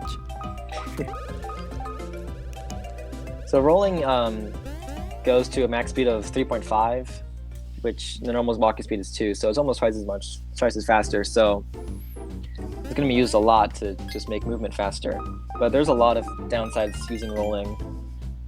For example, one of them is you have to be solo adults. Like, I can't roll now because the babies will be stranded. And the other is it takes up an animation time, so Yeah. get in ball form and then start rolling. And there's also a bit of acceleration. Whenever you start rolling, you have to start at 0 speed and accelerate up. And also, whenever you switch direction while you're rolling, you go back to 0 speed. So you'll see me do some strange movement sometimes while rolling, and that's to minimize the number of direction changes I have to do.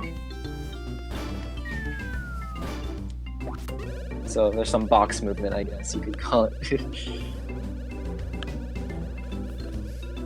It's a little challenge to get up here in time, and it's actually possible without rolling. You need to do really precise stair jumps in order to do it. Yeah. But it's not faster, because obviously it's faster to roll.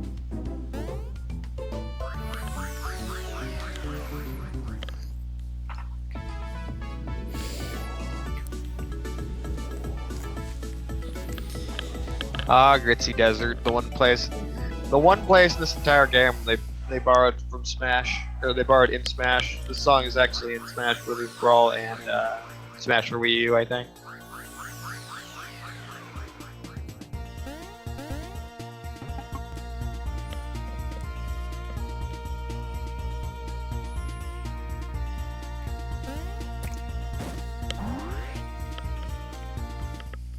Mamma mia! So I guess this area has a good potential of being uh, not a, being accessed early, I guess. Right now we do need the ball because we can't get past one part. But if we can get past that, then we could, in a TAS, I guess, we could get here very early. Yeah. And there's You can that. get here like immediately after you mess. There's also that left You pipe. can get here. Yeah. Sorry. Continue. No, I was just going to say about that left pipe that is actually a shortcut to the underground, but you can only get there after you get underground. If we could get there before, then we could maybe cut one boss. Yeah. We can cut the boss and like the entire desert and the Capazium. Mamma mia! And so you can get here like is after Bowser's Castle in the TAS. And you could actually get inside the Capazium. And there's only one really room that you can't get past before Super Drat.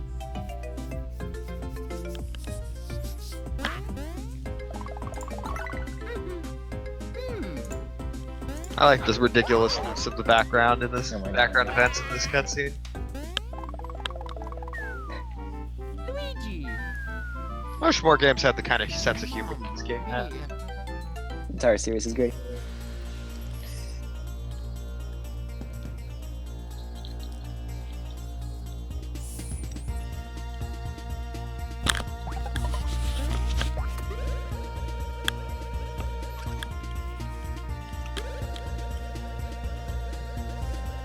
Oh man, this tight movement.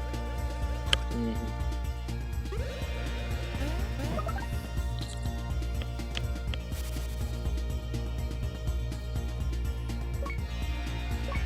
So this challenge is also possible without rolling.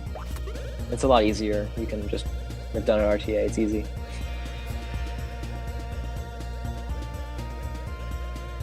And also, again, you see like weird direction changes, and that's just to manipulate the amount of times I've changed directions.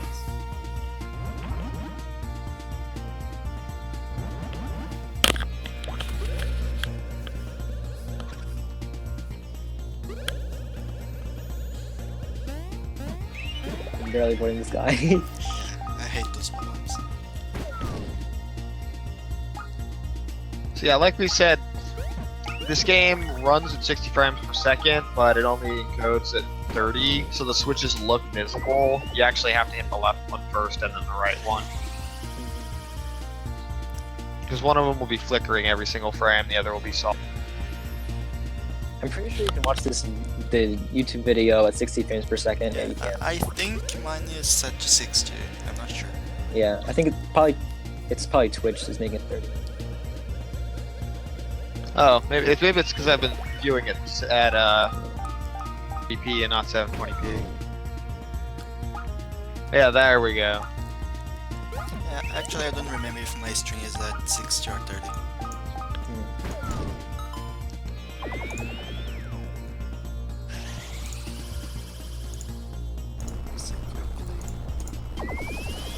Should be at 60.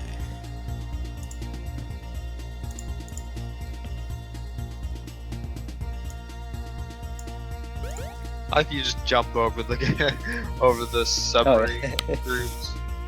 It's actually only like 1 second faster to bring the babies this way.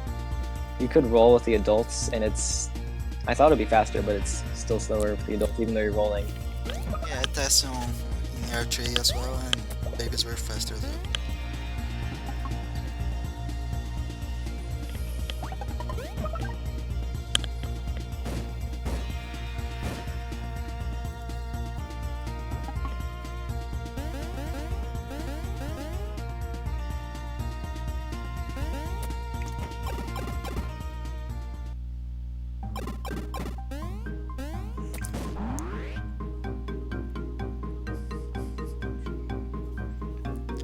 one of the longest Another cutscenes here. super long cutscene. This was terrible to do on segmented run because there is also that dark room, the probably the hardest dark room there is in the whole game, Oh man, and so so every time I missed too much, I would reset. So yeah, that sounds terrible. yeah the final version actually has one miss in that dark room, so I just went to fifth. Balance, Ghost King.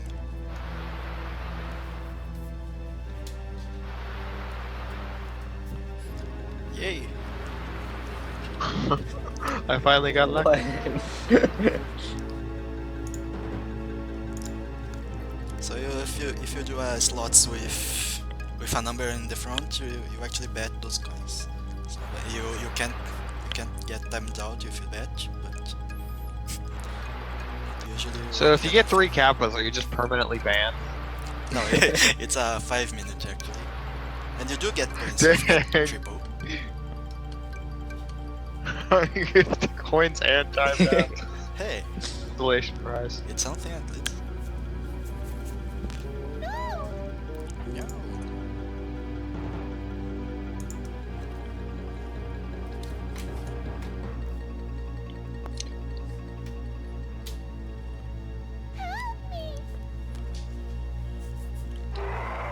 What else is there to talk about?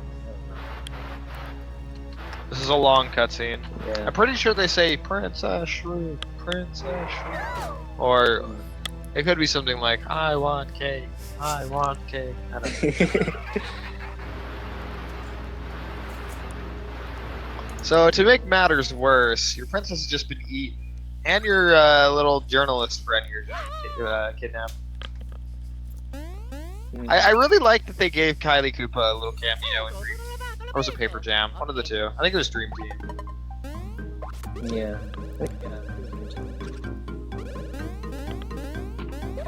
Oh yeah, there's one more thing with rolling. Whenever you enter, like whenever you roll up, you get displaced backwards. I think 8 units, which is they're like separate. The adults are usually separated by 20 units, so it's a small difference. But what you could actually do is face backwards, and then start rolling, and backwards because forward, so you actually get displaced in the direction you want to go. Just because we have to slip this in here at some point in the stream, just a reminder that Dream Team did nothing wrong. Very Tried to see if you couldn't skip this section here, but you spin. There's just no way to skip this part. Not until you get the spin jump into the baby's ability. Okay, so that dark room, I'm not sure if it's faster, but you could jump to right instead of going left. Yeah, there may have been a faster way to do that. Hope it wasn't. Here I am paused to unequip everything. Yeah, that'll be useful for money glitch later, but is there a reason you do it right then and there instead of a little? It didn't matter. I do it at the Montanol shop, so it had to be before then. I also wanted to do it before Sugar and Brat because I didn't want to salvage anything. Oh, I see. So it could have been any time since I got salvage badge, but I like this cutscene. Yeah.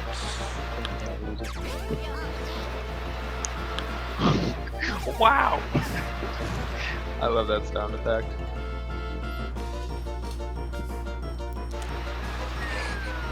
One thing I like about this scene, it kind of gives a little bit of flavor to your villain. Like Princess Shrew can really put on a show to her audience. Luigi.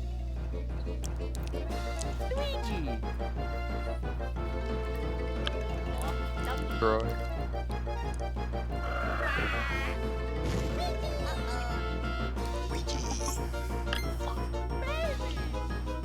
A little note, the Shroob's language, the font used is the same in all versions. So that word just says destroy, or kesu in Japanese. Let's go. So here, Sugar Bat is actually the longest battle besides the final battle, which is kind of surprising. And the reason is I still don't have any multi-hit attacks. I didn't get any pocket chomps, so I'm just going to use flowers. It is faster because it does more damage. And you're able to manipulate luckies every Yes, time. and I manipulate. They're all lucky hits, and it's only a few seconds slower to like use a pocket chomp. Yeah, in an RTA champ, because you can't always manipulate and get luckies and all that, the main strategy for this guy is just to use either trampoliners or pocket chomps to kill all 800 of his health. The only real problem with that is pocket chomps takes a while. Trampoliners would be theoretically faster, but it's very unforgiving if you mess up. If you mess up on pocket chomps, you often at least get another chance. If you mess up, and it's easier a little bit. On trampoliners, as soon as you mess up, you cap off your hits at 3 more than when you fail. Yeah, pocket chomps are actually a little bit faster in TAS because what you can do is hit the baby on the chomp to speed the chomp up, and it saves quite a bit of time. I think it makes it faster than the trampolines. So right here, it's the letter that you see on the cards that the shrooms post. So I assume you're getting here to save animation time. Oh, yes, that's exactly right. So I get dying just completely switched his attack. He was gonna do like a much longer attack. He was also gonna throw fire. Yeah. Wow, you actually do more damage with the baby's lucky. Yeah, the reason for that is it takes less time for the babies to transfer the fireball from one to another. Babies actually do more damage. For that, you don't have to level up the adult pros. Yep. Although it doesn't matter because they're gonna get an extra level up later. So yeah, that battle's like 2 minutes long. It's one of the longest battles. Only 2 minutes. You mean the time it takes to do one pocket jump in Yeah.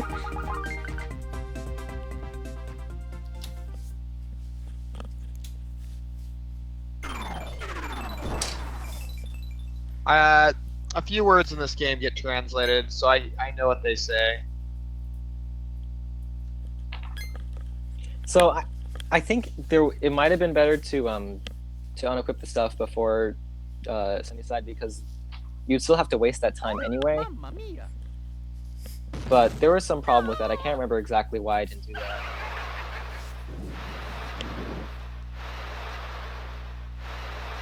So your answer is basically because of reasons. Yeah. So this is where the run really starts to change in Yep. terms of your damage output. Up until now, we've had a fairly limited amount of damage that we could deal, but we're gonna get a Fairly limited. huge boost here because there's gonna be a badge that Oh no. whenever your health is less than 25%, your damage goes up by something ridiculous, like 2.5. Oh no. Yeah. Multiplied by 2.5. And so normally, Lucky hit Fire Flower or Ice Flower. Each fireball does 2 damage. But with this extra badge, well, we'll get into it, but it does a lot more damage. I think we'll wait to see how much damage it does. We'll have a perfect test subject here in a moment. And we're going to the Monty Mole shop to buy the badge, and also to the money glitch. And it'll do it a slightly different way than TA.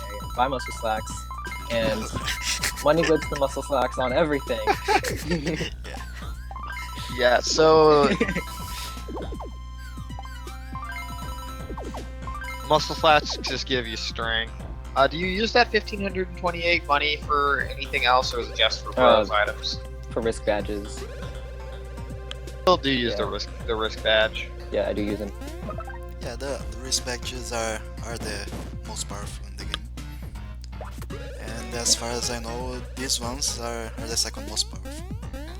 Yeah. Yeah, by my testing, I think what I saw was about the same. It's just the problem with Dire Pow is you have to be at 1 HP, and you have no forgiveness for mistakes.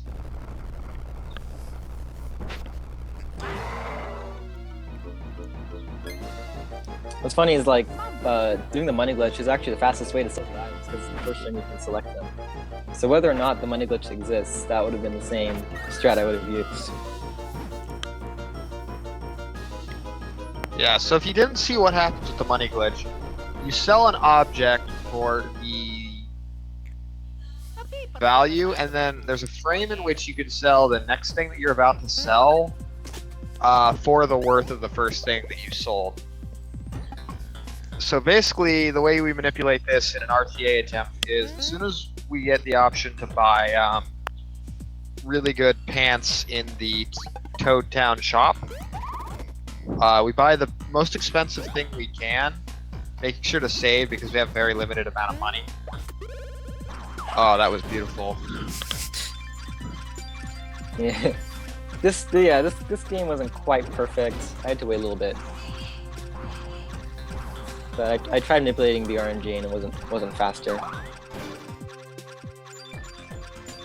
And so anyways, you buy something, it sells for 117 coins, and you use it to sell 99 green shells at 117 coins apiece, giving you a total of around 17,000 gold, which is enough to last you the entire run.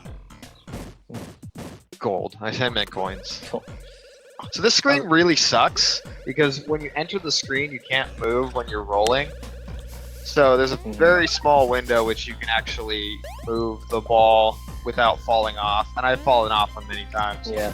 The fastest way to do that is just hold down right. Yeah, I know Onasu, I think he just stopped rolling out of that screen entirely because of how often he would lose time. Yeah.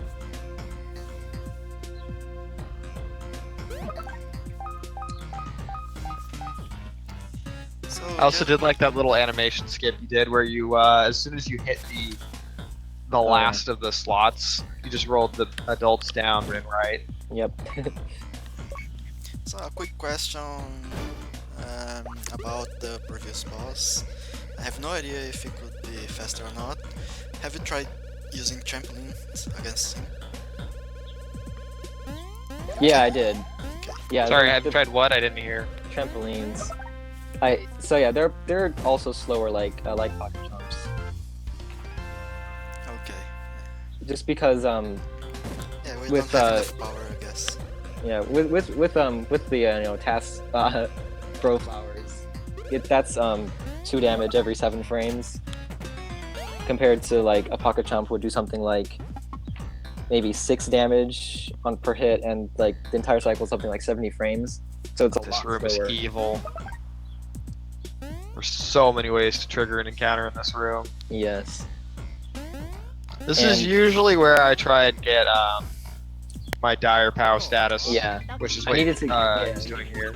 Yeah, I need to wait and get it in this battle because it had better RNG than the other ones. It just had the 2 of them, and they each shot Mario, 1 shot Luigi, so that's the best you can get. Oh man, that frame perfect mashing, it sounds like a drill. Oh yeah. So, so as I said, dire pow. When your adults are at low HP, under 25%, they do 2.5 times as much damage. The easiest way to manipulate that is to just have the adults die. Yep. Because when you return to the map, they respawn with 1 HP.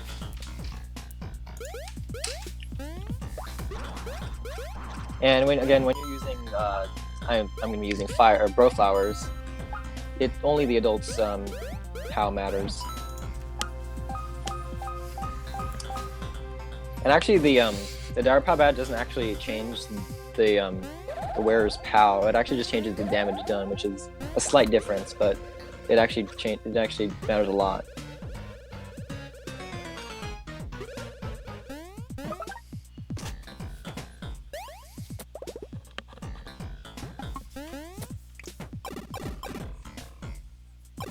Yeah, so we're at 1 HP now, so the dire POW badge is taking into effect, so all the damage I do will multiply by 2.5. So right here is a good break opportunity in a RTA run. As soon as you get that coin, you get about a 1.5 cutscene.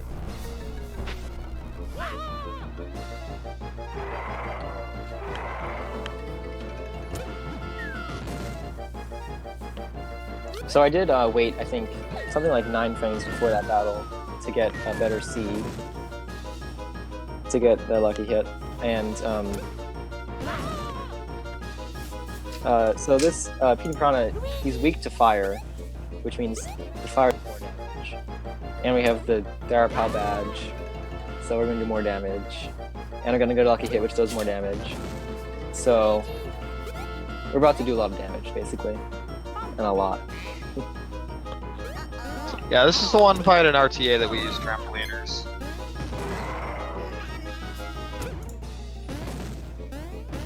The reason being the PD floats, so you can't get the bonus damage from hitting Baby's hammer. In pocket chops, I should say. So this is where the run starts to get a little unforgiving in the RTA, because any hit you take, you die. 1-ups only restore you to half health, so you basically lose all your dire power. And here's a little funny strat to manipulate. Oh, to manipulate your energy. Yep. Every time you watch the demo, the RNG advances, so I just did that, I think, 12 times.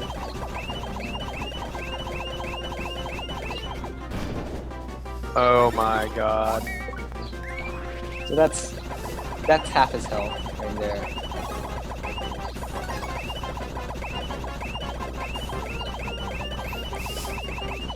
Bye bye, Pete. That's the other half.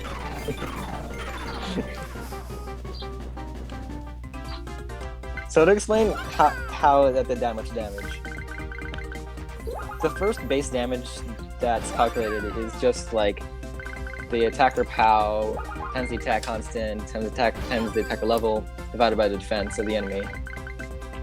And since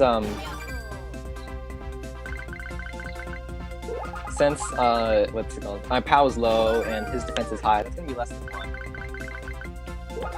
So, and if that value is ever less than 1, it's immediately rounded up to 1. So each fireball does at least 1 damage. The next thing is the Dire Pow badge, which raises the damage per fireball to 2.5. And then, since it was a lucky and a critical hit, it does 2.5 was multiplied by 3 to 7.5, and then finally that's rounded up to 8. So in those fire flowers, I did 8 damage per fireball. And since I can throw 65 fireballs to an aerial enemy, it's barely possible to defeat him with only 2 bro flowers.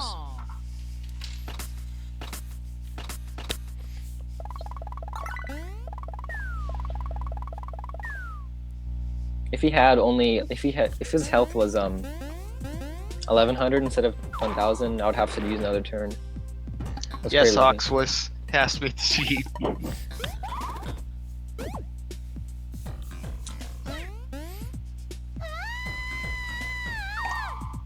We're gonna submit this to the leaderboard, and people are gonna have to optimize frames to beat it. You're gonna have to spin jump from the first bookshelf in the library. Get those frame perfect platform or 4 bro platform switches.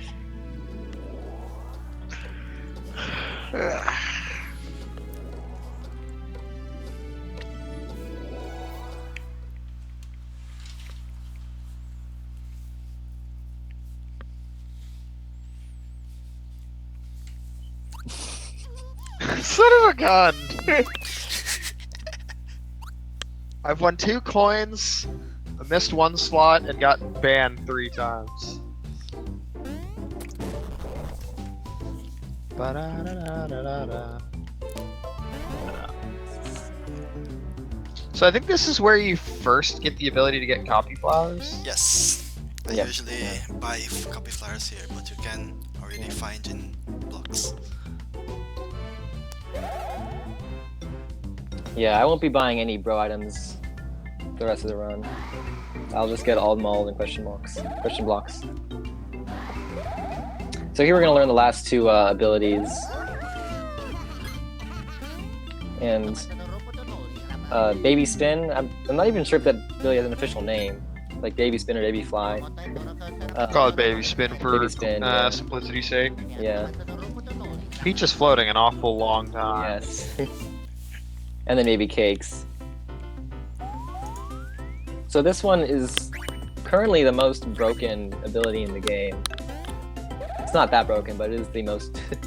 Yeah, baby Like spin a- enables a decent number of minor and major skips. The biggest of them being the one in the final dungeon, which thank goodness that's a thing. Oh man, I would hate to do the basement. I've never seen the basement for years. Yeah. Did the old TAS have the basement skip? It had basement skip, yeah. So that's been around a while. Did you find that out by accident in RTA or in did you find that out in accident in real time, Alan? Or did you just look at the old TAS or something? No, I guess I was the one who Yeah, you found found it. it. But I was looking for high skip. I actually got lucky because that one pixel is kind of strange.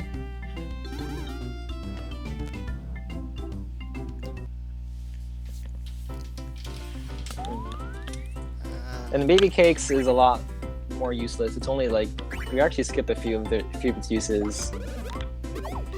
It's only used like maybe something like 5 or 6 times.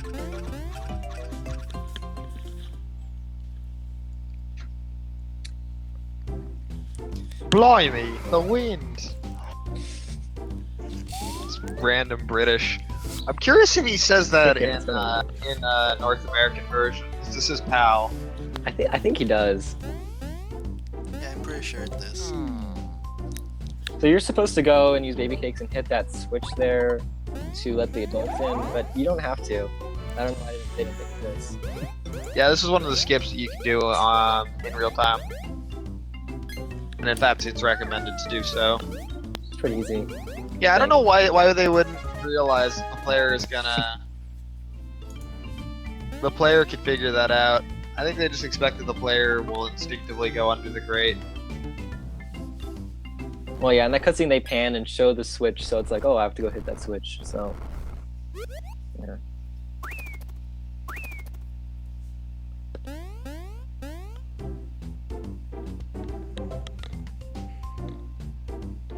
So now we can go to the Swamp Volcano portal now, but there's toads blocking it. Yeah. You have to watch these cutscenes. Is it faster to throw the babies than to move there? It turned out to be faster. I was surprised. It turned out to be faster to roll there.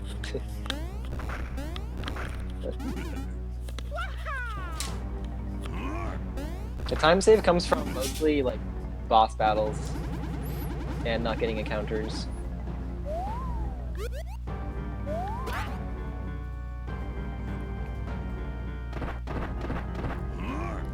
I'm actually surprised there's so much time saved. Sincerely, I'm not that surprised, I guess. Especially because of the first fights. Yeah.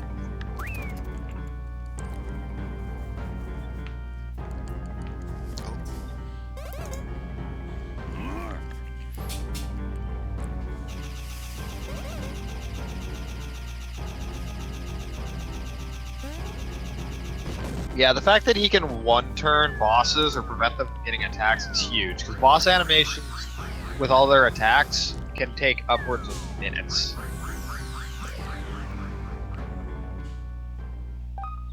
Which is the reason why the final boss was the hardest boss to task, because she has some really long attacks, and I had to make sure she didn't do them.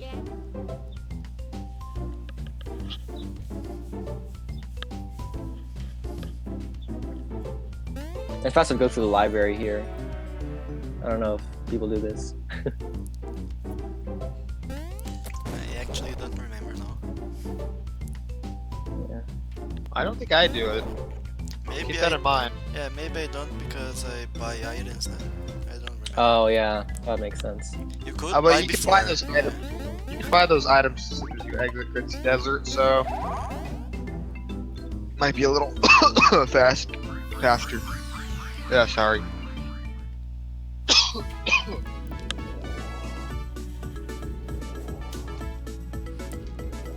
Yes, you. I'm going to. And time for the try to catchiest play song in the Luigi. game.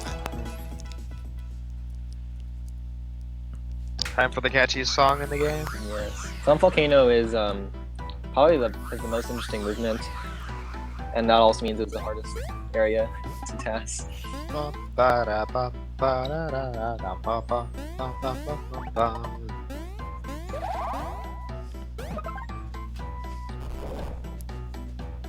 There's also a theoretical way to skip the entire volcano by taking the blue pipe that goes to the room with Egan's lab. And there's like an out of bounds loading zone in the first room that you can take, then goes to a bridge to the blue pipe to warp to the end of the volcano. But I think it'd be kind of cool if that was found, because you just go through an out of bounds loading zone and suddenly you're somewhere else. And then this can counter is to set up their stats. Yeah, he also gets hit there because the third one won't do its animation if both bros are dead. All things considered, as hard as this game is, it can be rather forgiving. Like enemies will stop attacking you if both adults are KO'd and they respawn with 1 HP.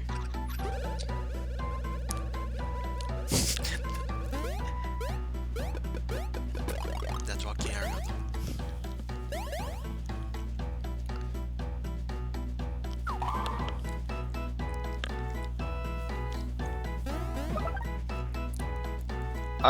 No, this run isn't world record pace. I just got like a second or two behind from early game stuff.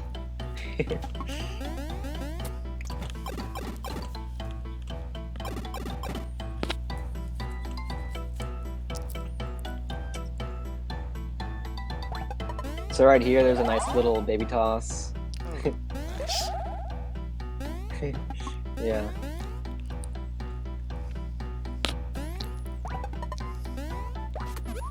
And avoiding that Wax, I think, right? Was pretty annoying too. He's like right next to the adults.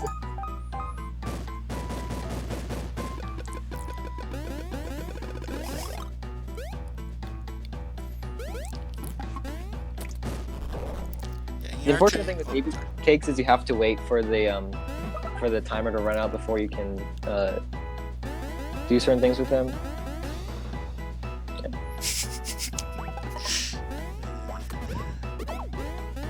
Well, I go ahead and post a link to show people where to follow, and then I get timed out. Thanks, bot.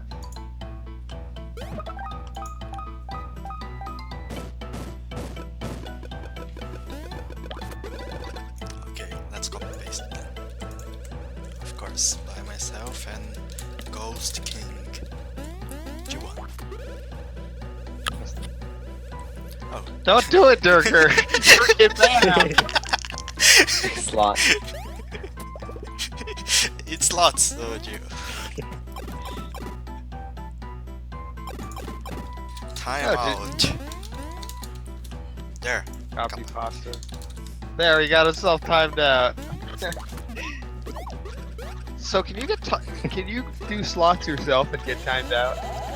Well, not get them down because I'm the owner and the bot is just a mod.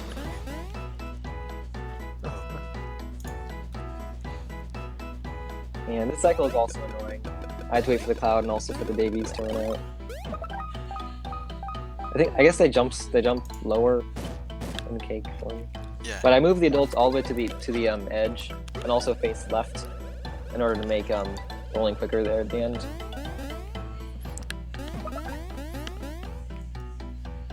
And some more ice flowers. Yeah, mods can't be timed out either. And a minute timeout. Nice.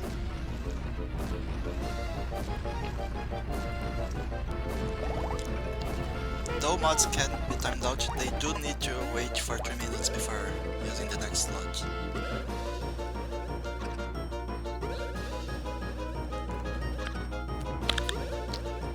So you can just avoid bringing the babies. And in fact, we do this in RTA as well. Just say forget the babies. Yeah. Do this ourselves. Okay, just to save a few frames there, you can spin while moving, and they will keep moving while the cutscene runs. So you could like spin to the right and Oh. Yeah, man. During the cutscene? yeah. If you spin, Really? be- if you start know the that. spin before hitting the spin thing, and start moving right and hit that while then you keep moving while the cutscene starts. That might save time. I think what I did was, I'm not sure. That probably save time. Just another little thing. Ghost King, Yeah. you're really lucky today. Yeah. What's going on?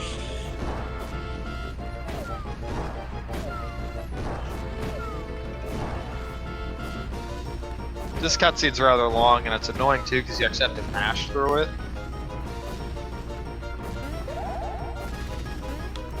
Well, it's not this one, but the one coming after one. Well, I kind of lumped the two of them together. Yeah.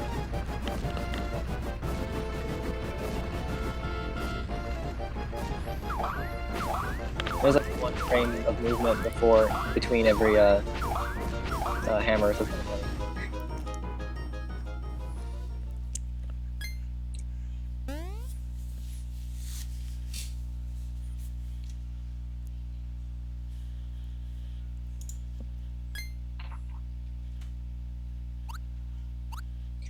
I wish there was more like actual time travel mechanics in the game like this. I think though there would be a ton more plot holes. Yeah, definitely.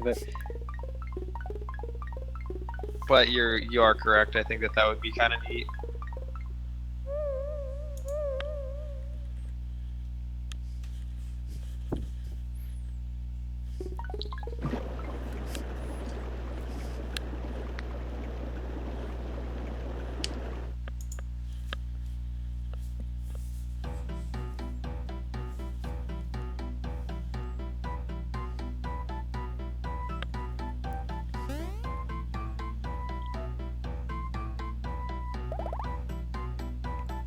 For everyone's favorite boss, almost.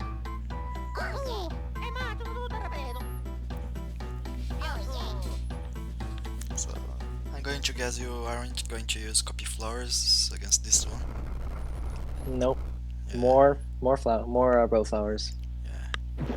She does have low Yeah, this HP. one- She has surprisingly low. I think the first form had 230, and then second form has like 400, I think. I think it combines for a total of 600 across both. Yeah, that forms. sounds right. Yeah.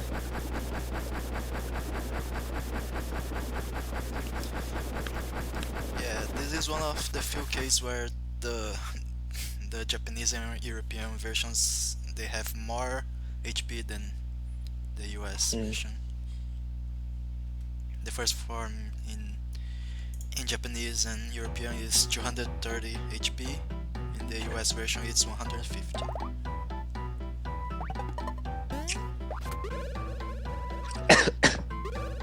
Again, we don't need the babies. I think collectively everyone just had massive amnesia over the whole Shroom invasion.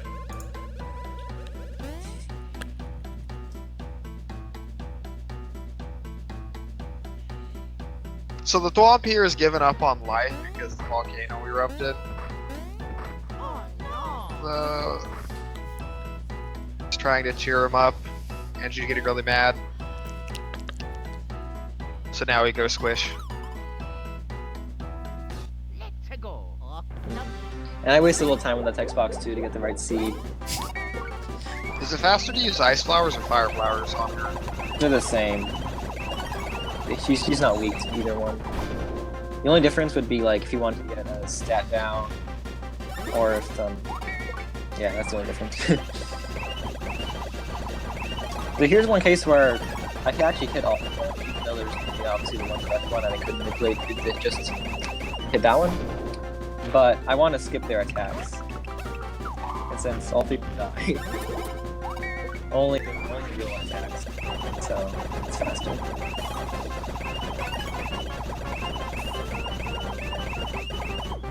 Destroyed.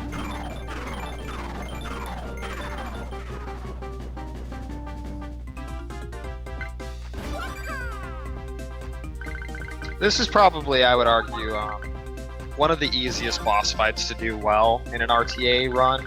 Because if you get perfect copy flower, like it's easy enough to do perfect copy flowers on it. Yeah, this is hell though.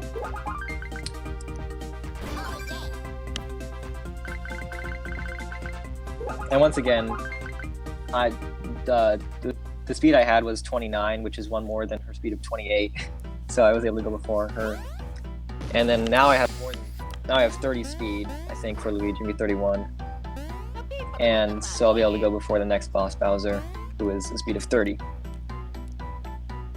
Next boss fight is probably one of the biggest run killers up until EPS. Yeah. Oh yeah. Because, you know, like everything else from when you get Dire Pow onwards, one hit just means getting hit once is a reset. Unless you're far enough in the fight that you'd be able to that it'd be slower to reset than it would be to just, you know, get your 2x strength back.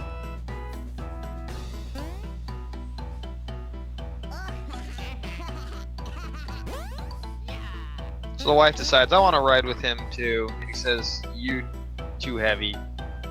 Which obviously she doesn't take very kindly, even if it is kind of true.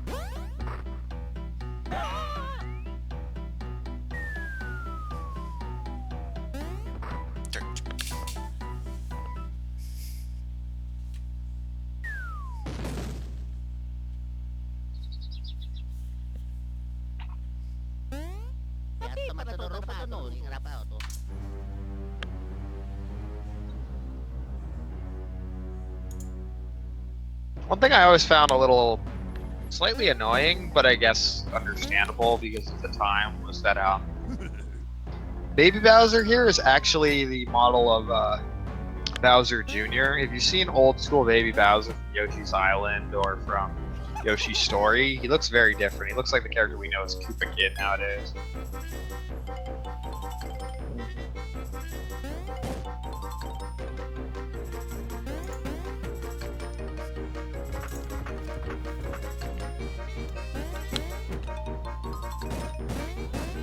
Grr.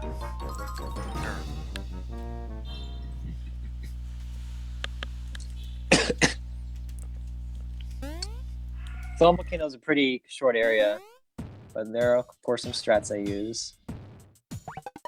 Like right here, Oh, you skip that. That's yeah.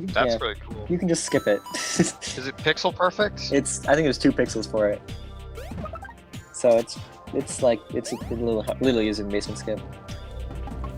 So there you get the copy flowers for the first time. Copy Yeah, flowers so- they can go infinite, and they're one of the coolest looking things to do well. It's part of what makes this run one of my favorite runs.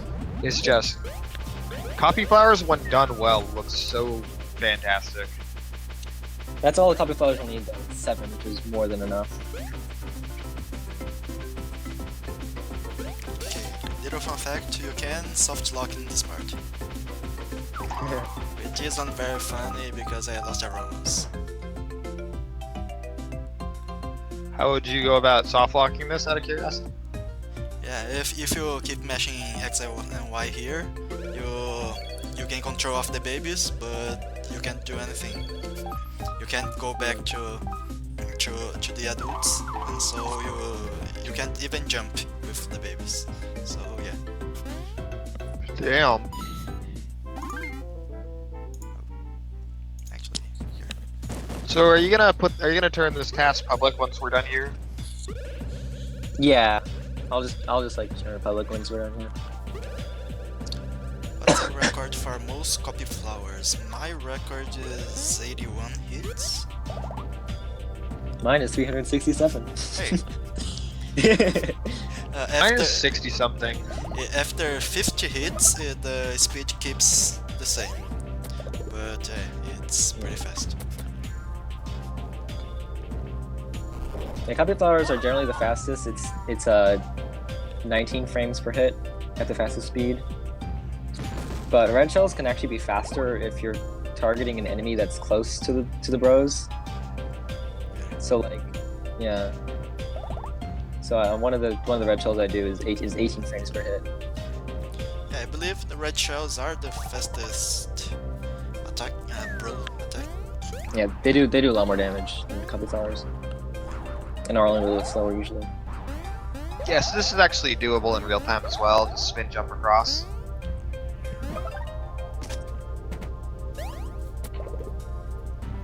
Very nice little save, skip.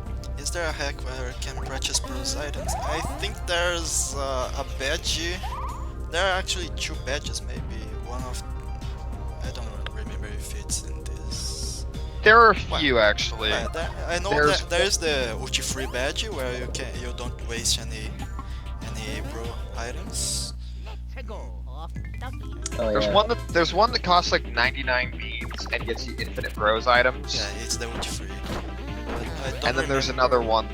Yeah, I don't remember if it's in this game. If yeah, where you waste anything, but your party is terribly low. There is one in this game. There's a few. There's one that's you get infinite, but they don't cost much. And I think it's just called the practice badge. There's one where if you're at low health, you don't use bros items, and there's one that costs a ton of beans in Powerful Shop that just it gives you infinite bros items for that one bro.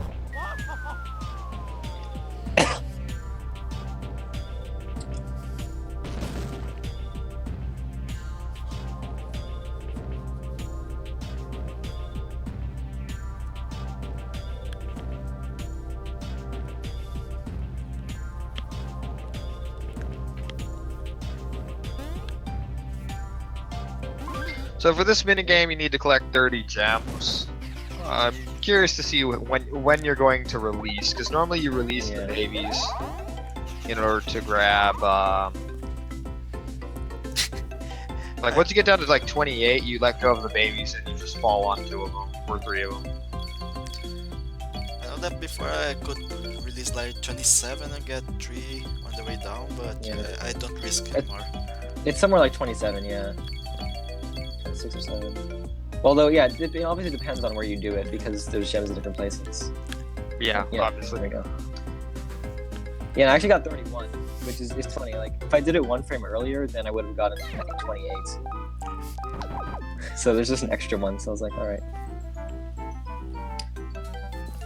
So if you Here's do what it this, if you do this again, I think, and get 50 gems, there's a badge you get, I think that does times 2.8 damage.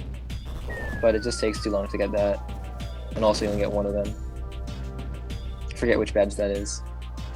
We get the risk badge soon enough. It's Yeah, not it doesn't save big much time. enough. So make sure you save because this next fight is pretty hard. Oh, you Okay. did what? You what? Aw man, you die this next boss. I'm never gonna let you live it down. It's okay.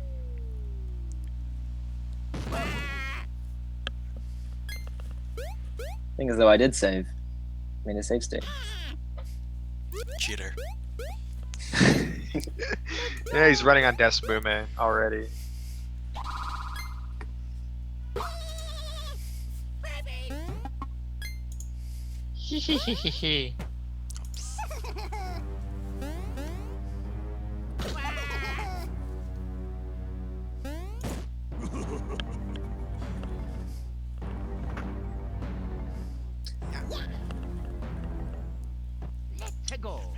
This is one boss where the difference between the shortest attack and longest attack is a pretty big one. So in addition to manipulating lucky hits, I also was manipulating the attack length. This one fight is one of the difference between US and J and E versions. Yeah, The That Bowser, Bowser- yeah, Bowser counterattacks here. and also Bowser is weak to ice, so it doesn't do damage.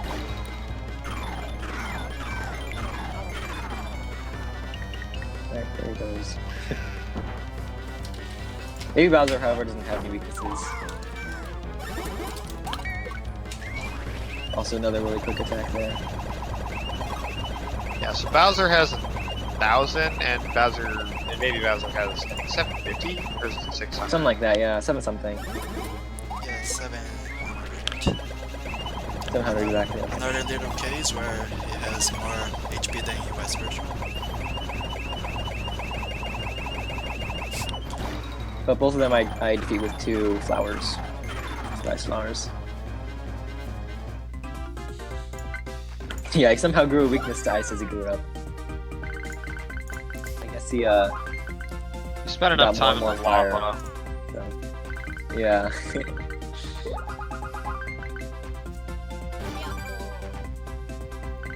One day I will not be timed out by this slots machine.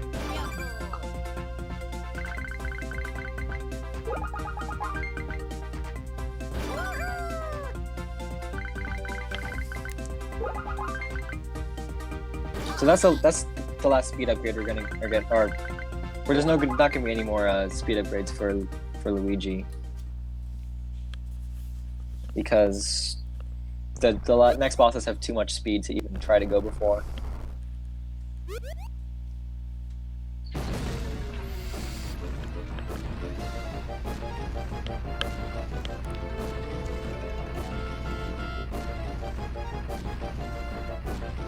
Bowser has the worst luck. I think this is the second time he's been launched sky high and fallen to the ground. He does so in, I think multiple times, I guess you could say, in Superstar Saga. Yeah.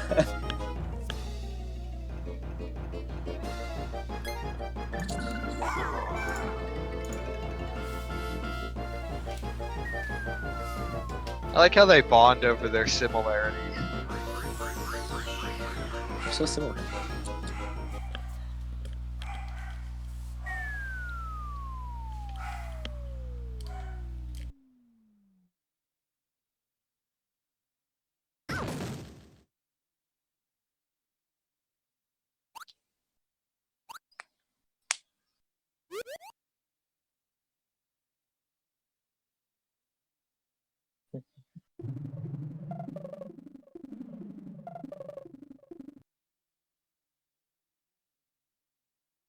Too much of Baby Bowser's antics for the rest of the run, but we will see him a few A little times bit. more. So soon, once you get to Toad Town, we still got like what, 9 minutes I think of cutscenes, or not just cutscenes. We're gonna get the risk badges, which do more damage than Dire Power badges, and also you don't have to get into Dire status. But you do need to make sure you don't have any mushrooms in your inventory, which is completely fine. Yeah, the one thing that makes it difficult in RTA, however, is this includes every kind of mushroom. So unlike in Superstar Saga, where Mush Badge only counts Super Shrooms, Ultra Shrooms, and normal mushrooms, in this game it counts 1-up mushrooms, and it makes the run extremely risky. So you have to balance. Okay, how many 1-ups do I want to keep on store for Elder Princess Shrew? Because that fight's just hard and easy to die to. Versus, you know, how low do I want to go in order to maximize the power for Dire Pow? Or for Risk Badge.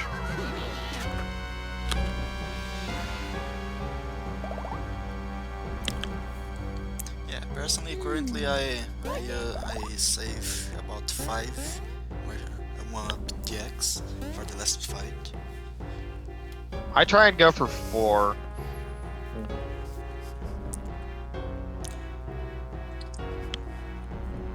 Yeah, I think. So, I yeah, think oh, go on.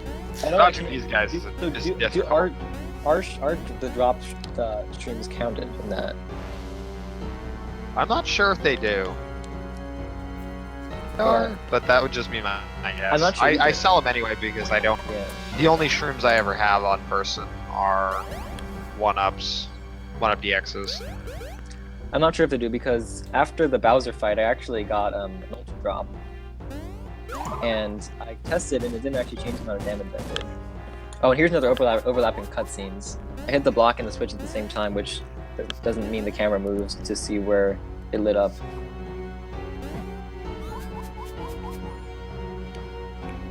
I was pretty sure that Shundrops also decreased the power.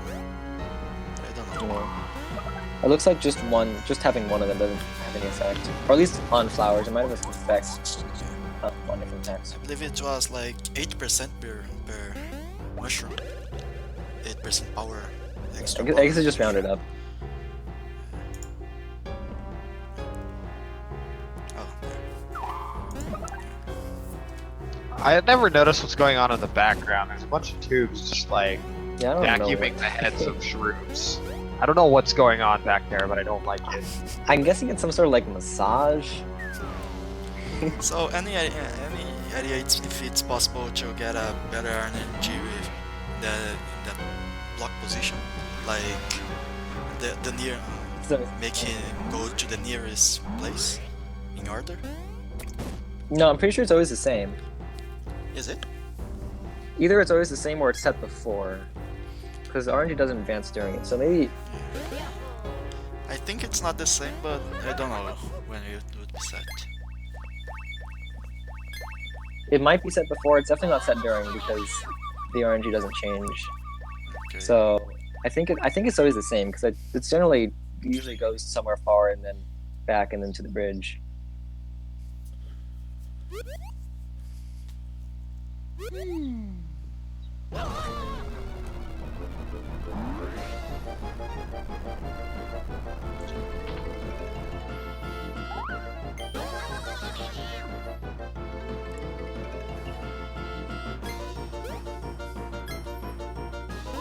So surprise, surprise, this Princess Peach is not actually Princess Peach. But I don't know how far ahead or behind I am, so I don't know if that was time. Slightly, We have a surprise of our own. slightly early.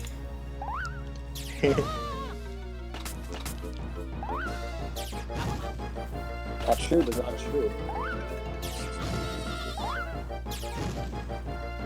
Or maybe Kylie Koopa was a shrew ball.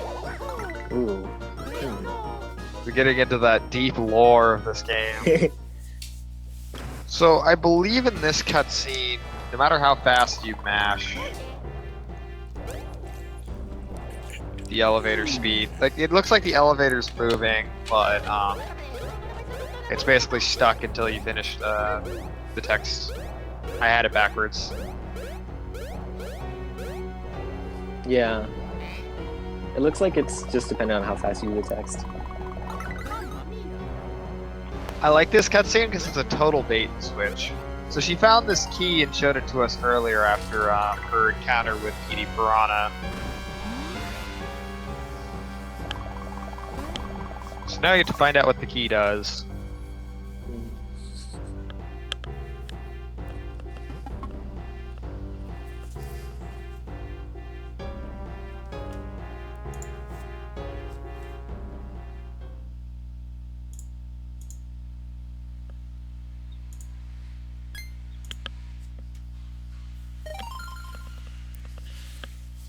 I wonder what it does.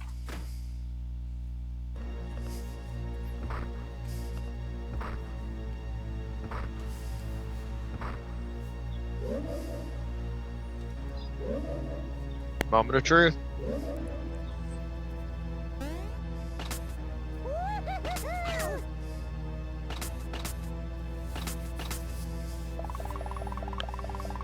Ta-da! This ain't good.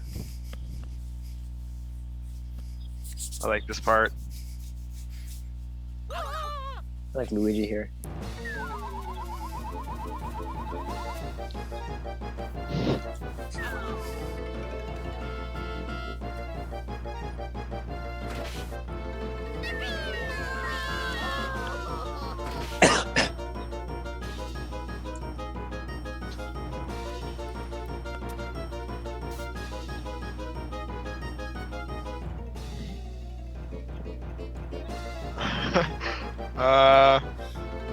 This is the most unnecessary thing I think I've ever. It's cool. It's like, how are we gonna get her down? He literally grabs his buddy and throws it at her. They've done. I don't know why they would risk the shroom falling out of the air. The pit there. Benny Daily, nothing. That's all. This is the last part where we see that. It's a giant bait and switch. They lead you to think something big's gonna happen. Scene is important for something way later. Foreshadowing. When I say way later, I mean 40 more minutes? 30 minutes? Yeah, something like that.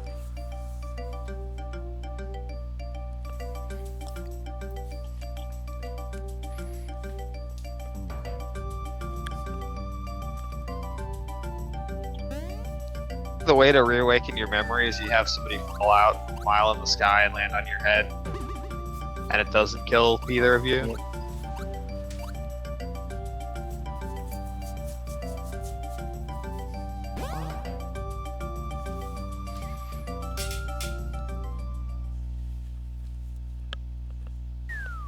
So, you know, you fall a mile up in the sky and you land on a tiny little mushroom and you're suddenly okay. And you only bounce up like 3 feet in the air instead of like half of the distance. Yeah. So a little fun fact about this, there's a save block. I think the save block's position is different in English. North American English, NTSE. It's like outside of the building instead of inside. I think that actually might be Japanese only. Wait, no, never mind. Yeah, it's US. I don't know. Yeah, so here we're in the shop just to buy 2 WISP badges. And is that it for money for the rest of the game? That's it. So we have an excess of 1,000 coins. It's kind of unfortunate. There's like, there's not really any. I didn't even get any coins anyway, besides like from boss battles. So I don't know. But yeah, avoiding these guys kind of tricky. So there's a couple of little skips here. So I position the babies right there in perfect place in order to do this really cool thing here. So did you find these overlapping cutscenes before or after I found the overlapping Star Shrine? I think this was after that. Although it's a little bit of a different trick. So here, there's actually a little visual glitch in US version. If you stay prepared for the ball form with Badoots when the cutscene starts, they start spazzing or something.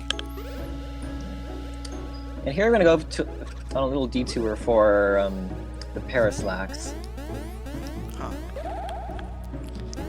What do those do? And so Paraslax, they increase speed by 80, which is quite a bit, and they also increase defense.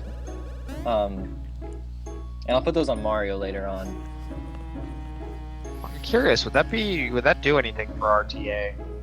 It would it would just save 1 attack turn, so maybe a little tiny bit. It's probably better to Maybe. I mean, it helps if you get an encounter that Mario can run away faster, but maybe, that extra attack could actually make quite a difference. make it more control shenanigans there. Actually, no, that wouldn't be because you grab the space pants in the final dungeon in speedrun in RTA. Yeah. Well, you get one. Maybe the other could wear that. Oh, no mix flower here. Nope, no mixed flowers. Yep. Real Talk So- is probably my favorite song in the entire series. Shame it's so short. This area is so short that this song doesn't even move.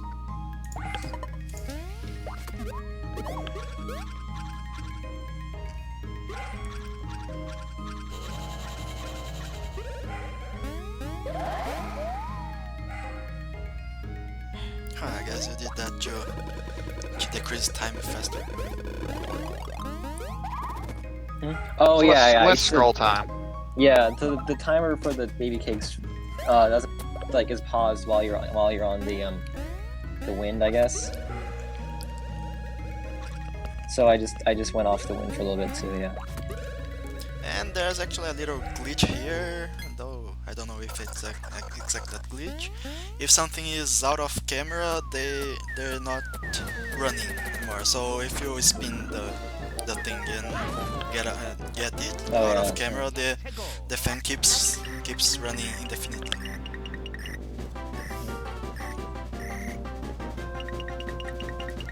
This is the first time in, I think, pretty much the entire game where I'm going to use the flower. Oh, The red shelly scriptures. I have a gif of this bomb. Let me see if I can catch. Let's see.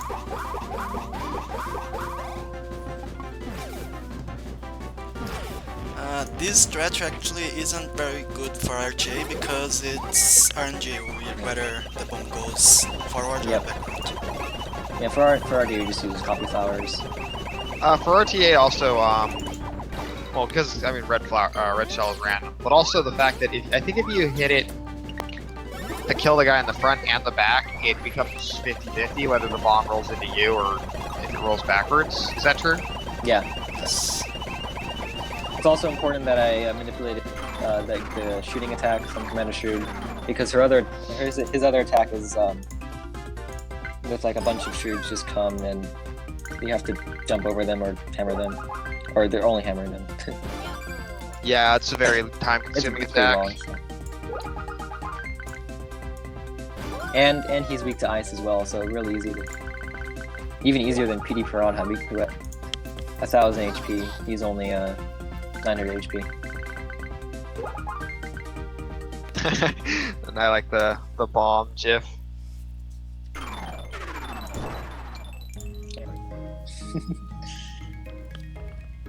There is one sequence break in this game that saves a substantial amount of time. It's not like a total game wrecker, it just saves like, I want to stay half the final dungeon, maybe a little less. Yeah, something like 10 minutes, I think. 10 15 minutes.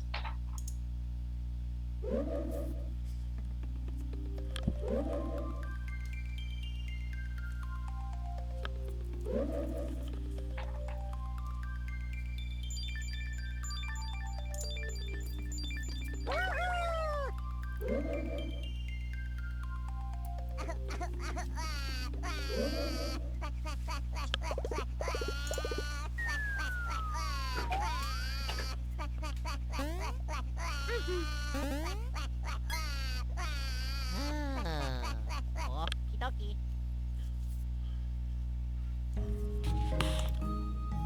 Huh. So it's I was surprised to faster. find it. Yeah, it's faster to stair jump here by a little bit. Actually, it was actually something more like a couple seconds.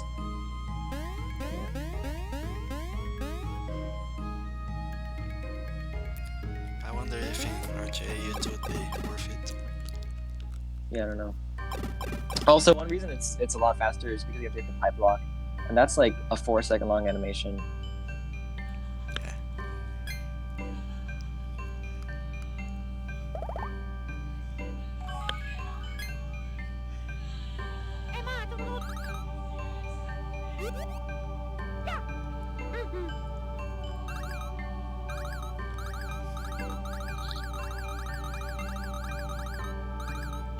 And the star gets pretty annoying too. That's the way to just like get right past him without loading zone.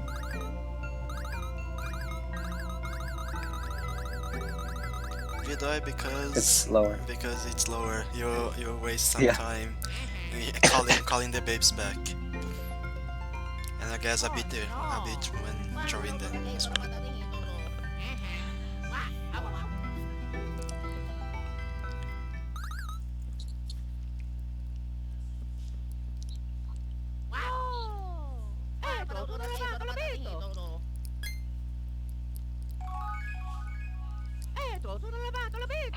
Oh no! Ma tutto ripeto, tutto una pacchetta pato. Okay. Ok. So it's slightly faster to roll here, and by slightly I mean significantly faster, and it's actually Yeah. really easy to do this part with just the adults. Well, we do need to throw the babies anyway, because you need to spin jump here. Yeah, you need to get rid of the babies anyway. So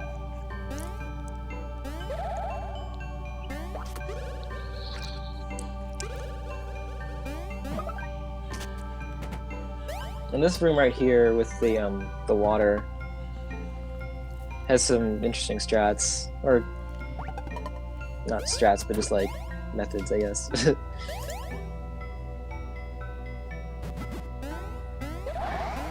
Nice.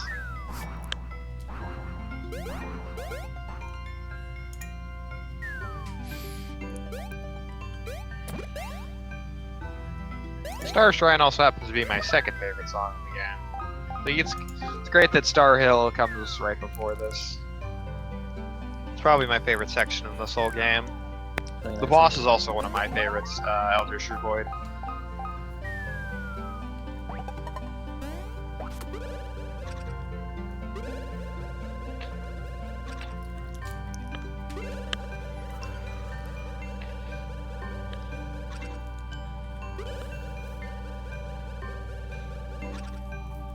So remember I said that whenever you change directions while rolling, your speed gets decreased to 0 and then you have to accelerate again. But if you change directions in the air, your speed, actually keep top speed. So apparently Luigi doesn't have the heart to press this block, which the Star Door taunts him over. And he gives you a trivia question where it's like, who is responsible for you getting this far? And you say, my brother, the babies, myself. And Oh the actual answer is option number 4, which isn't listed. So he's like, no, option number 4, everybody. So this whole door is just a cheat, basically.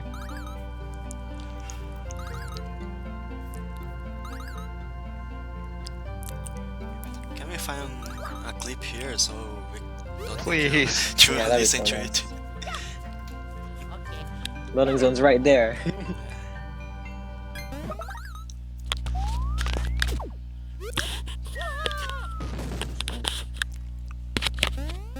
Luigi!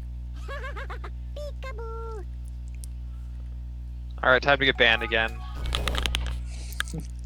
Not You almost. mess Hey! Hey, we got a coin. Alright, now that that's done, we get to the interesting part of Star Shrine. There's a bunch of really nice tricks coming up.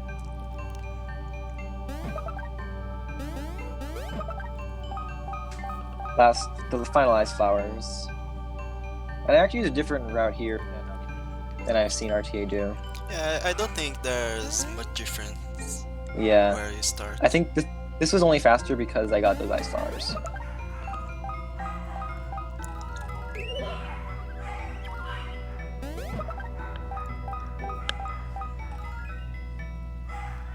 So what you have to do is you can see on the top screen, there's lights shooting out. You want to get all of them to connect and form a star pattern.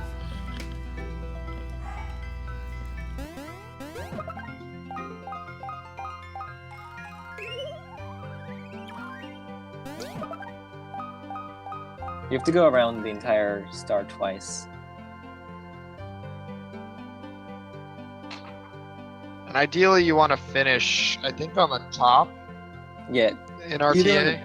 either on the top or on the one right to the left. So this is a little trick here to skip the dark room. I found that like while making it, just like I thought it was possible. Yeah, kind of And this is funny. RTA viable. Yeah, Pretty easy. yeah, kind of funny because I did do something similar, but in other place, but I didn't even think about here.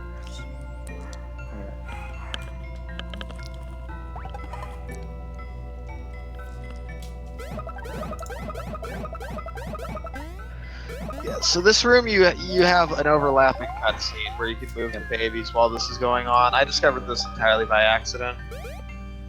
Mhm. And I think it saves a total of like 1.3 seconds. It actually saves I think like 4 or 5 seconds. I was surprised. Oh wow. Yeah. Oh yeah, it's because there's an 80 frame window for you to do it. It's like Yeah. really lenient. And you actually you skip. You also skip the loading zone. Like the loading zone for when the babies go back to for the first room takes place during the cutscene as well.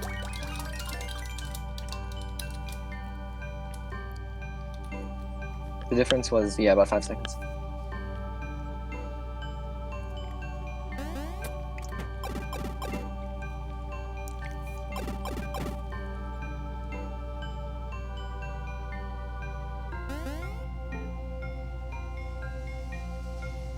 It's like a 1 frame jump over that guy.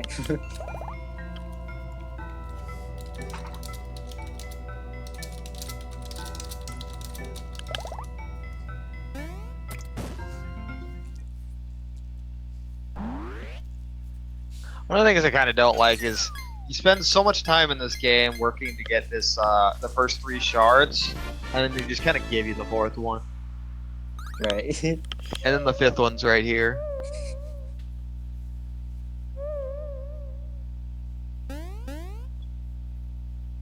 I think that they realized, oh wait, we need to have 2 more shards, but we only have 1 more dungeon. How can this work out? Oh yeah. Possibly. Don't.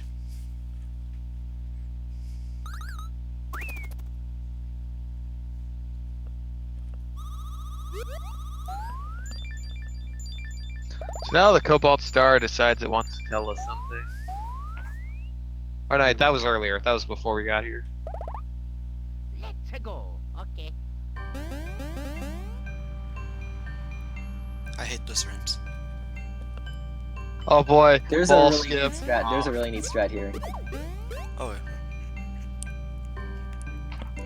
Oh, I was wondering if. Oh. Oh, that is sick. Yep, this is. Yeah. It's really hard to do. There's no way that it's arcade rival. Yeah, and it's probably faster than what I did on segmented.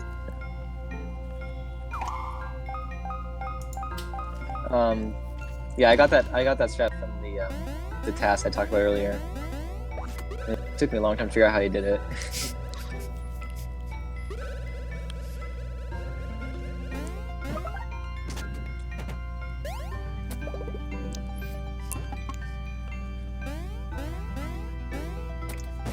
And one to the last. The Elder. It's time for touchscreen integration. Oh yeah. I want to see how this gets done. I was pretty happy with it. Oh yeah.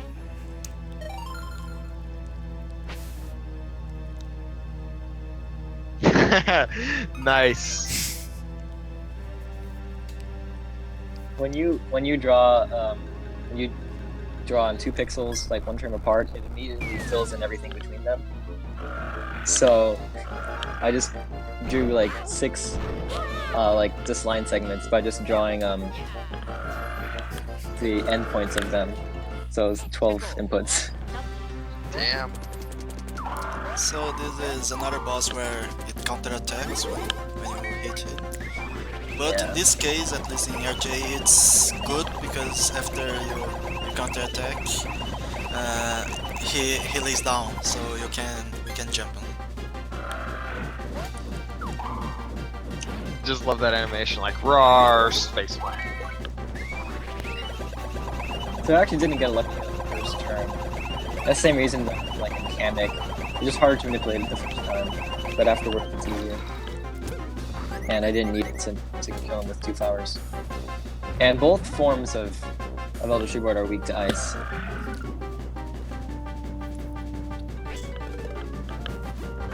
This is the first fight in which you can hit the boss like several different times for counterattacks. In the final fight, you can do that like 6 times, depending on the right attack. Although we're not going to need to because you'll see.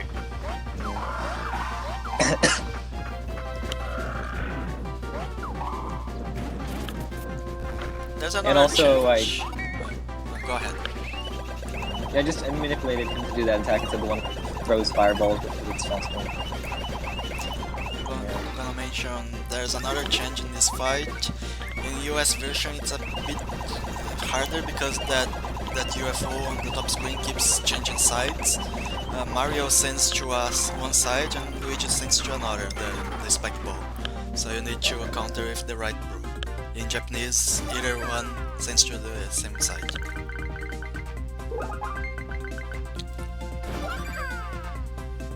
So I need some more speed for Mario. I need him at least 40 speed because the Paraslax add 80 speed, and I want to have at least 120 speed in order to go before our Princess Shrew.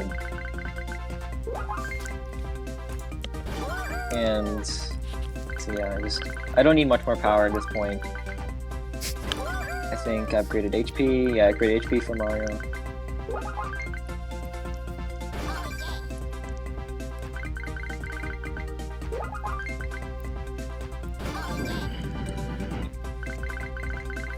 Yeah, no sub 3. Sub 3 is pretty hard. We need a big skip for sub 3.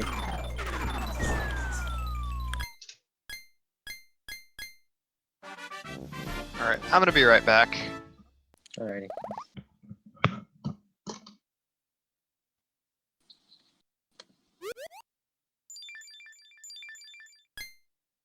Yeah.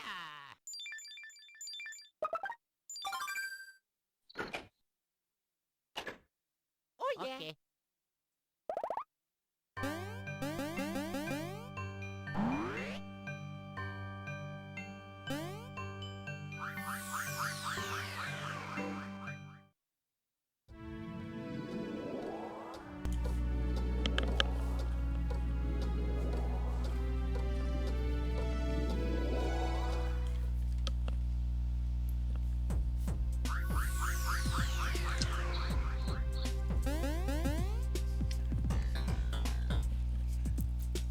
So here's the sewers, which we could have opened after getting ball, after getting the rolling move, but they're still open anyway. And I did lose a few frames here by going into that loading zone in a not the quickest you possibly can. I don't know why I did it like that. It's dumb oversight.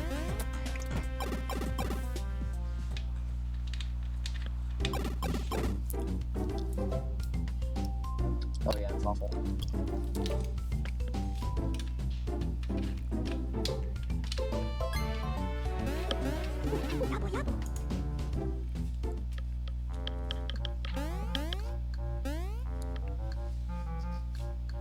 Oh yeah. Oh no.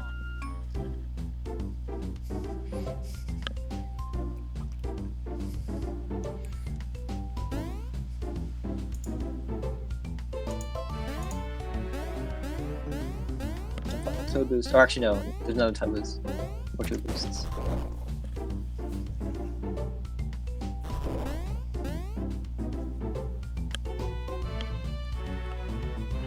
And we can't roll to the final time hole because we need the babies to open the door.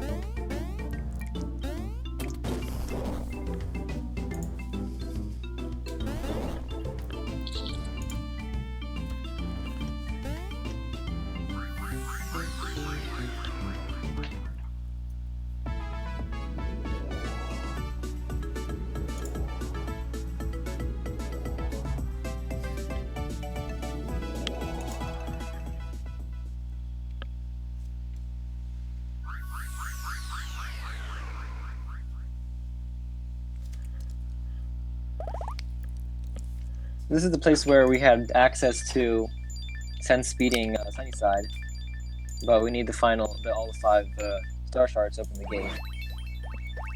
And yeah, if there's a way to get out of bounds in this room, we could skip all Stomp Volcano and Star Hill and Star Shrine, Toad Town, all that stuff. And what's funny is like most rooms out of bounds have a lot of out of bounds walls that are just blocking your progress, but this Shroob Gate room doesn't have any of that, any of those out of bounds coins, or out of bounds balls. So all we need is just get out of bounds. I'm back. So you can't actually go from that platform there to like try and spin your way the way you could Yeah. in Star Shrine, unfortunately. Okay, so this dark room is pretty broken. Oh, nice. You don't even need to hit the exclamation point block. You can just Is that jump jump around easy it. or? No, I think there were a few like 1 or 2 frame jumps in there. Nice cutscene overlap where you pick up the babies and hit the switch.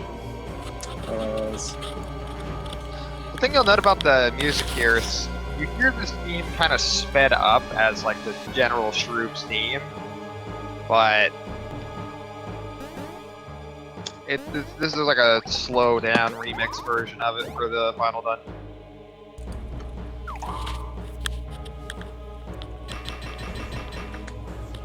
So, because the enemy was overlapping with him, there was a few frames in which you can just where the enemy it thinks like you just ran away. So, oh, you're not getting the space bands.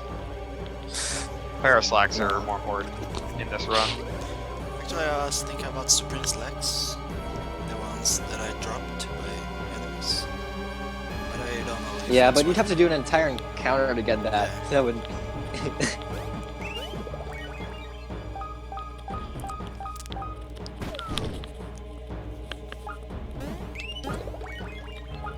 In my attempts, I found in the before you enter this room, it's actually faster to enter the pipe room with the babies, and that'll change the positions of enemies, so you can enter the pipe room with the adults without fear of raccoon hitting you.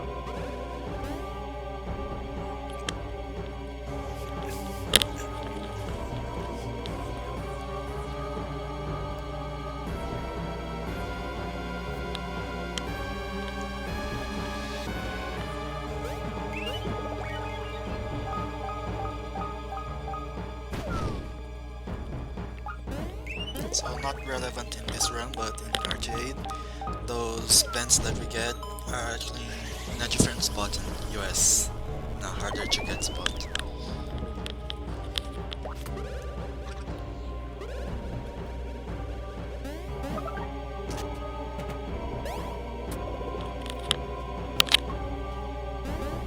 Nice enemy dodges. Yeah. Just jumping right over there. So coming up right here, we're gonna get to basement skip, which Migu found a different strategy than we did in RTA that saves about 30 to 40 seconds. So what you do here is you set the baby's position on the leftmost pixel of the pipe, and you can just barely hover them over to the railings on the side. What we used to do is we used to go and hit the switch that opens the gate so that you can get the adults. But it's actually faster to just have the babies do this crawl on the railings from the get-go.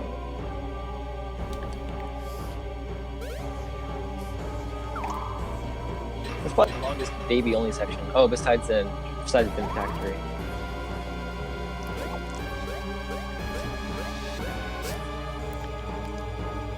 I like these jumps. So this road he's doing is faster than what I used to do. It's just a little bit riskier in one place. Yeah, Yeah, the big risk is you're more likely to get into an encounter, I think. Yeah, there's one ghost that actually follows me instead of just going left right. Yeah, this one right here. So in this route you need to get back in twice instead of just Yeah, once. exactly.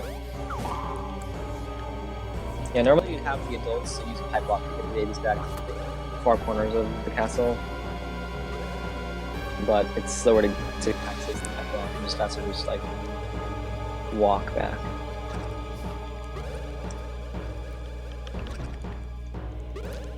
Oh, and it's actually Barely dangerous possible. to be alone with babies here because there's one enemy that you can't avoid damage as far as I know. Which are those dinosaurs.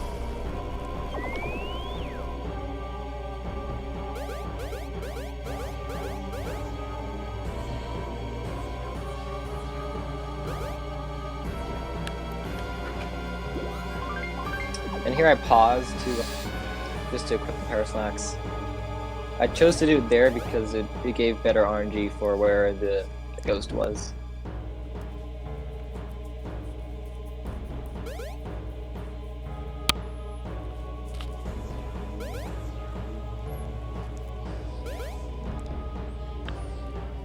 And there's also a really annoying wall on the bottom part of that that middle room with where the basement skip.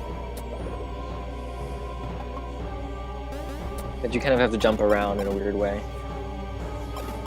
So the nice thing about basement skip is it not only skips in the basement, but it also skips this entire part. You can just skip through here without the ships that ordinarily block your progress from impeding your progress.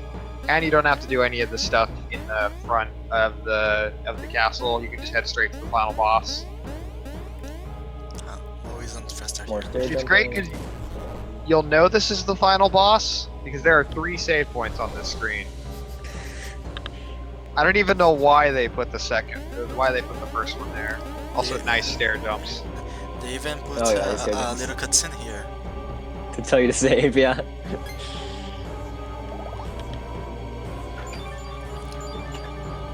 Max amount Another of- nice thing about this game. Oh, go. Oh, God. Another nice thing with this game is there's no points of no return. If you get past the point of no return, you can talk to stuff well, and you'll say, "I can take you back in time before the point of no return. Would you like to do so?" In chat, what's the max amount of flower possible? I don't think there's a limit, at least on number of jumps.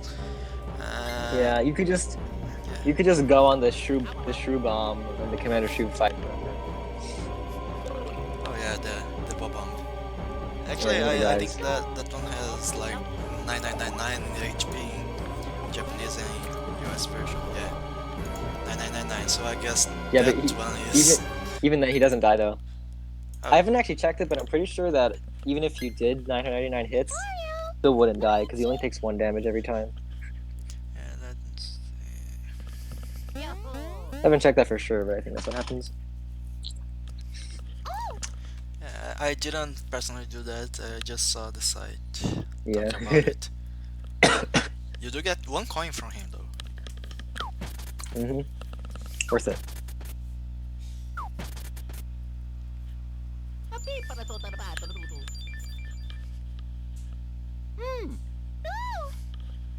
Oh, and by the way, even if you didn't get all the star shards, they will all appear in these cutscenes where you see all of them. Good news at least. But yeah, but not if you look inside stuff well.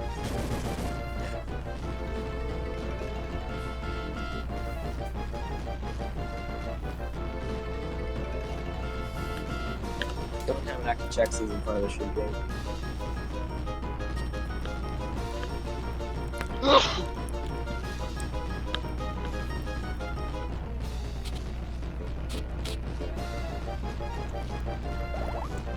Mario.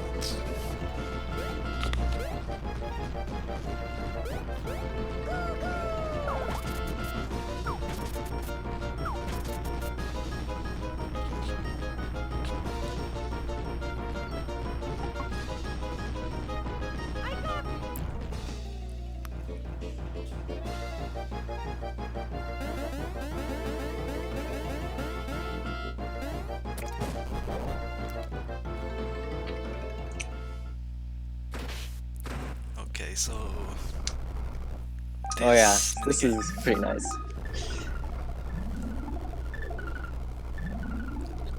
I think I almost lost around once here.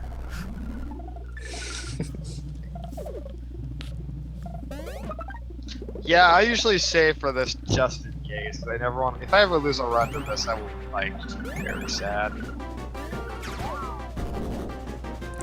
So it's actually possible to do more than 1 damage to him. Yeah, like that. Yep. Nice. If you hit one UFO, little UFO, and it hit another, and both hit the Mario ship. Yeah, it's really strange how that works because it's not as simple as you might think. It took me quite a long time to get that. And it's theoretically possible to get 2 cycle. I did like 1, 2, and then 1, You could get 2 and 2, or maybe 1 and 3 even. But I couldn't manage to do either of those. Or I would have to manipulated RNG more, Oh yeah. which would have cost too much time to.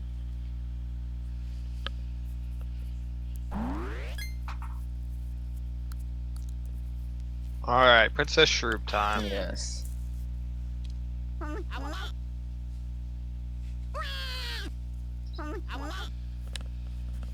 So between entering this room and the final boss, they give you 4 opportunities to save.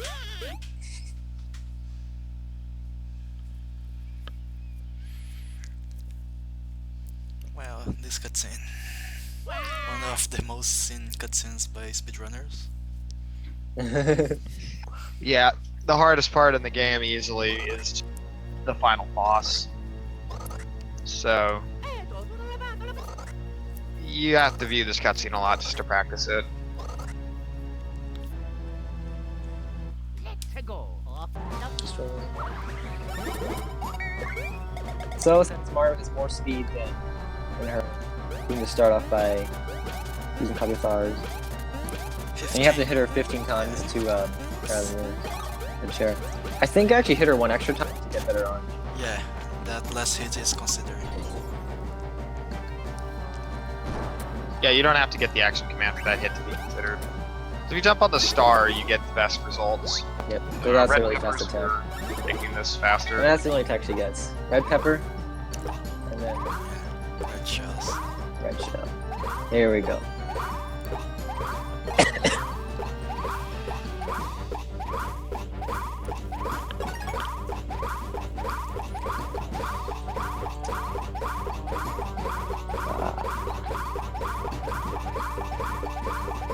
This is doable in real time, but it is very difficult. Yeah, I think this is 27 frames per hit, which is actually one of the slowest red shells because she's so far away. But keeping it up for this long is pretty much impossible.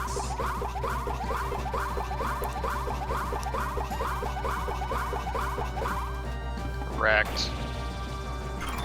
J-Duster because that's how much it caps for green shells. Yeah, green shells cap and red shells are infinite.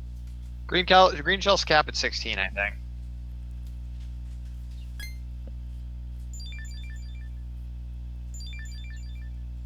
Alright, we defeated the Princess Shroob, Yes. and now it's time to complete the Cobalt Star. Win the game. Win the game, defeat the Shroobs, or something. So she has the last shard, but she refused it to give us to us. Oh yeah.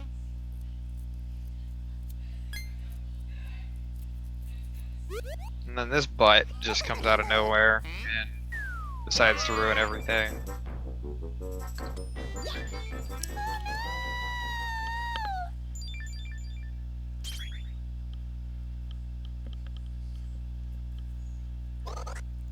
Green shells are also weaker than red shells.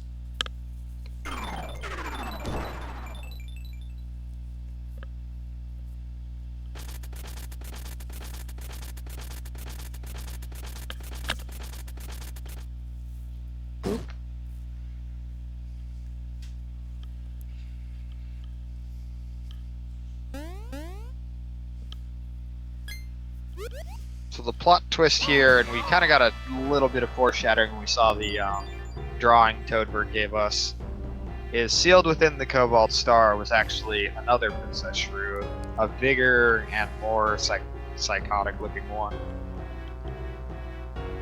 But she did learn to Now that the speak star English, has though. been brought together, we now have our next boss fight. So it turns out the Cobalt Star we spoke to at Star Hill was in fact a facade. Also, this animation of Elder Princess Shrew gives me nightmares. Oh yeah. So getting the right seed. So in this battle, there's one lucky hit I manipulate, and that's Fire Flower on the crown. But since it's so far into the battle, I have to spend the entire first half of the battle manipulating RNG very carefully to get lucky hit as fast as possible. And so there's a bunch of stuff I do, like this.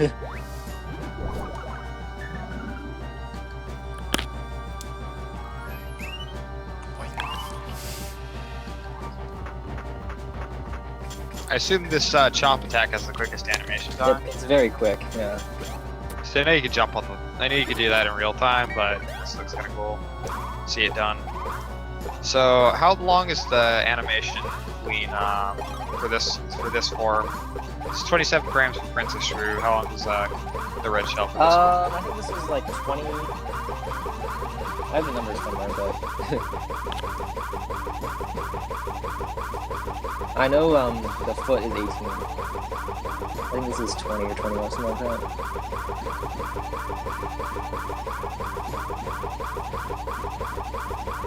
Yes, that's right.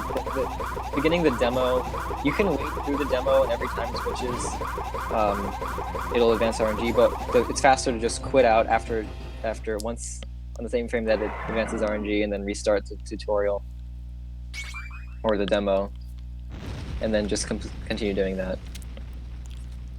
All right, hold on to your butts, because this is where it's really exciting.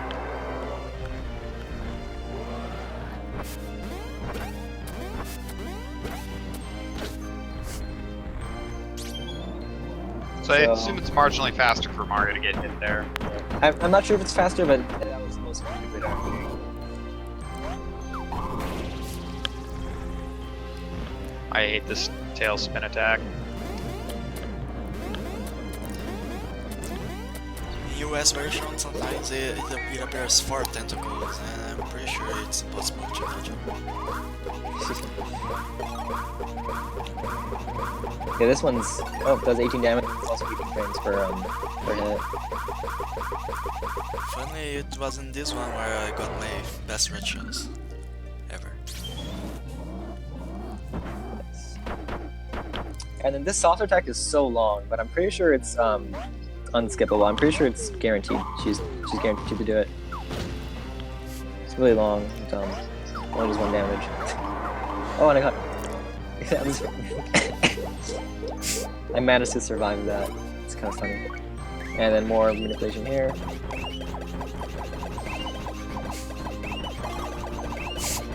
Five targets, it looks so slow. Yes. Alright, hold on to your butts, because this is going to be interesting. Alright, and now the final attack. Here we go. Copy flowers, finally! Let's go!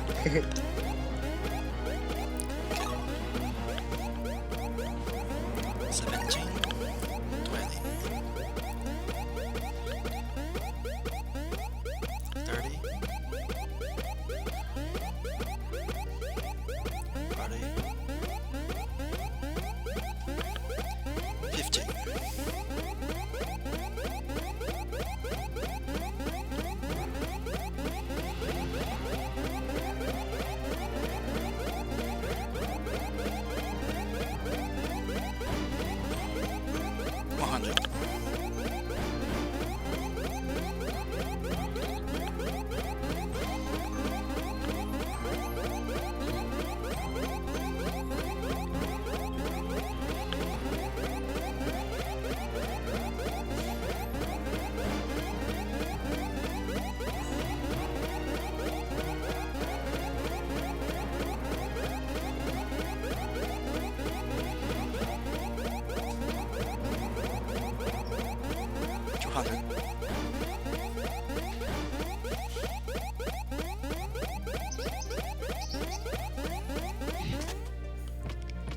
$226, is that it? Something like that. I don't know the exact number yet. I think like 20. GG. Although it's not actually GG, but yeah. So quite a bit more to do, honestly. Who cares about bit rates?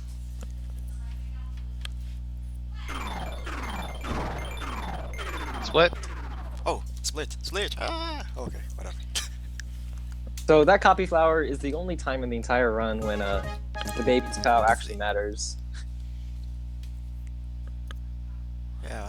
More than 50 minutes faster than my run, my PB.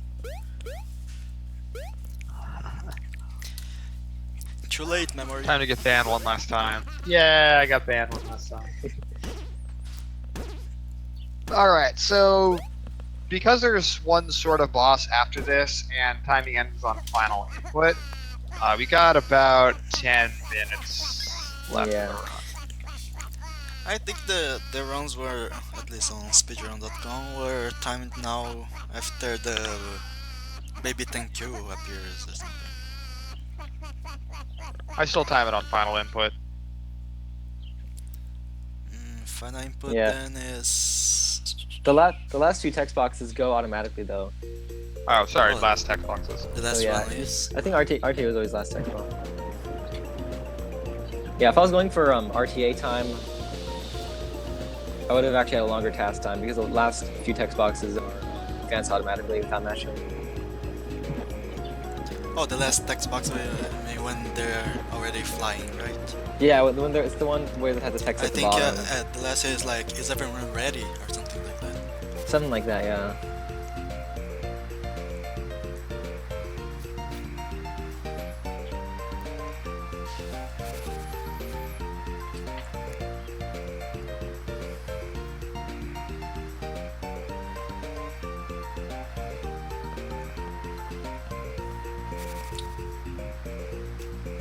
So one thing I want to talk about is the Back to the Princess Shrew battle, the first one. You might think it's faster to use flowers to defeat her because I've always used them without the TAS and they do much more damage. But the reason why it's faster to use red shell, even though the damage per second is a little bit worse than fire flowers or ice flowers, is because it skips all of her attacks. You can just defeat her in one turn. And if you did, like, it would probably be, I think, 4 or 5 flowers. You would have to do a lot of, it would just be more attacks and it would end up taking longer. And the same goes for the first phase of Elder Princess Shrew, and the last Copy Flower is also faster. Although that one would be even slower because I would have to have manipulated the target, which just takes too much time, and I'd only be able to maybe 200 damage per flower, maybe 300. So it would have taken 7 flowers, and her attacks are very long.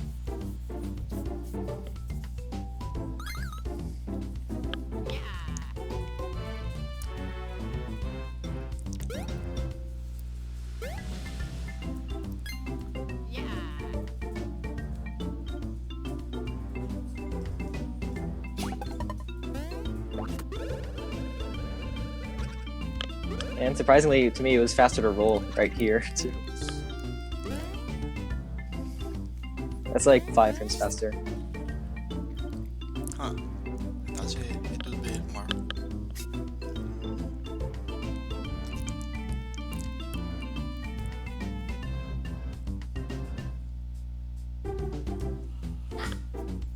Maybe it was 15. It was I don't know. It was not much.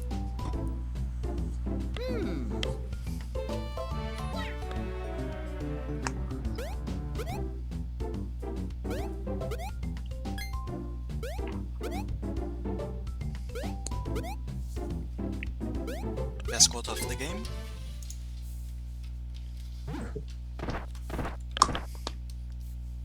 Snarfle? Snarful. Snarfle.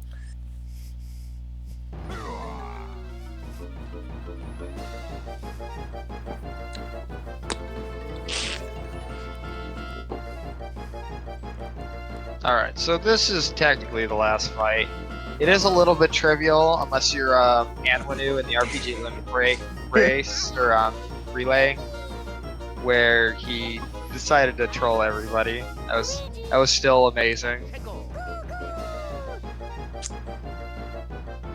Let's go. Oh, lovely.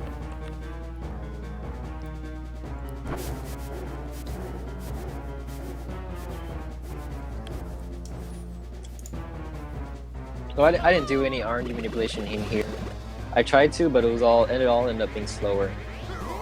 And what I would try to manipulate was just better attacks. There's one specific attack that's pretty slow. It's the one where he shoots 3 fireballs from the top. This one.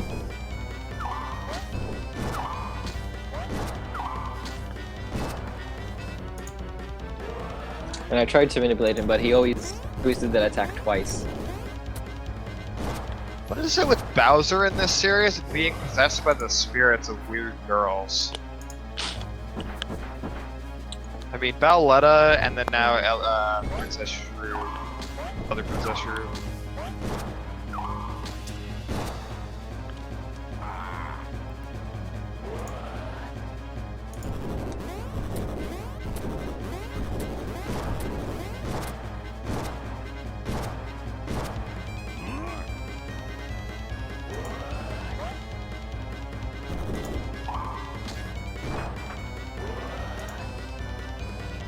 Oh, nice. Yeah, it ended up pretty even.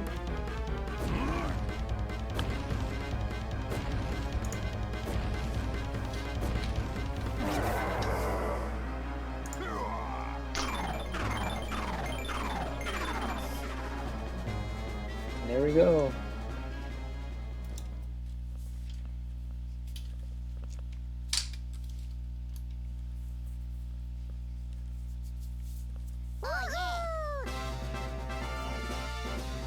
GG.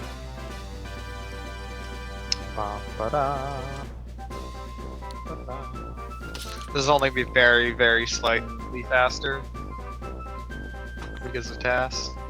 Okay, so I So will it stop looks like the, our final time. yeah, I will stop the time on the last input, Thank you, babies. but I'll just go back and then time You can- doesn't- just say the difference. You can stop it with whenever. RJ.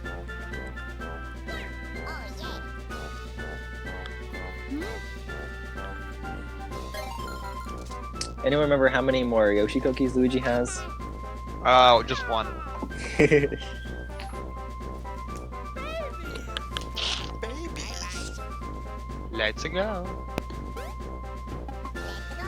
Oh. Bye bye. Let's go. No.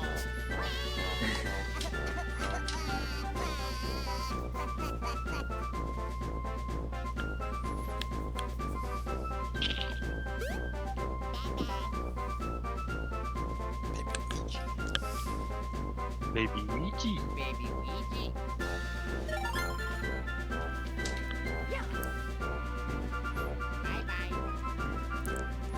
There's a little difference in the US version this part as well. Baby Luigi's movement is a bit glitched. Well, 320.54 for the last input, and to compare with RTA. Yeah, these are the text boxes that I don't skip here. 321.13.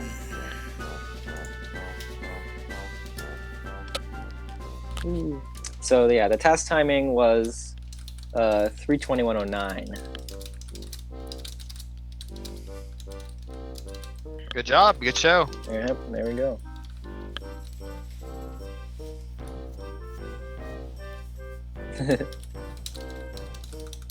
Thanks to everybody for watching. Thank you for doing commentary, guys. Don't mention it. Uh,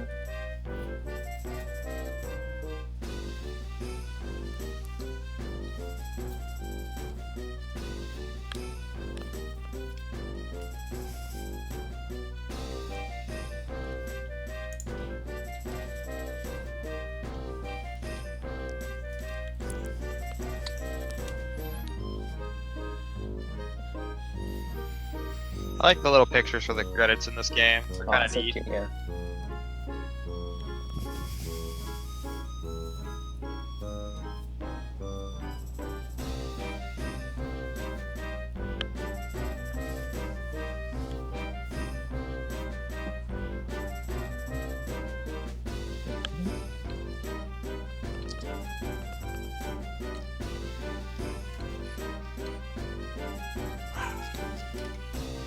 So I'm gonna work. I haven't finished submission notes for this for TAS videos yet. So I might submit it tonight, or I don't know, sometime. But I just made the video public.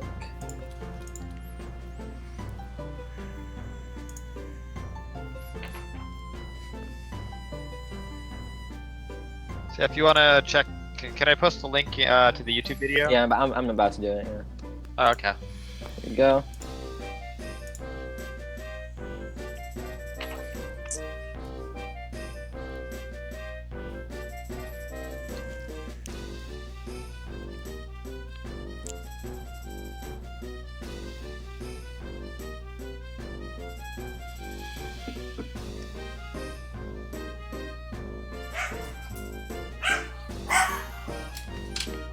My dog.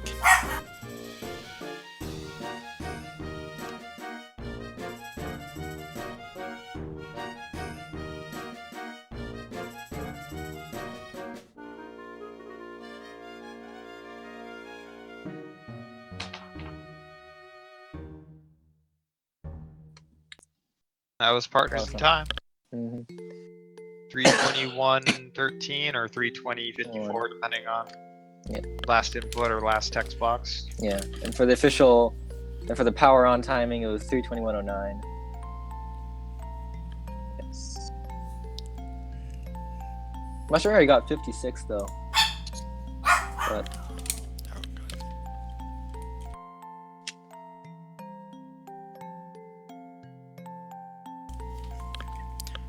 All right, so we want to go and raid somebody. alrighty. I think I mentioned Yeah, too so in the Discord who we should raid. Sure. Yeah. Hold on. Oh, no. Okay. Okay, let me get the link.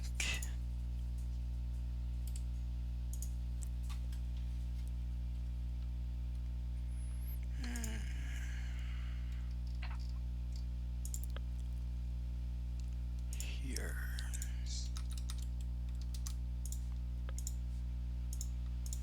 Alright. Go here. He's doing a run right now.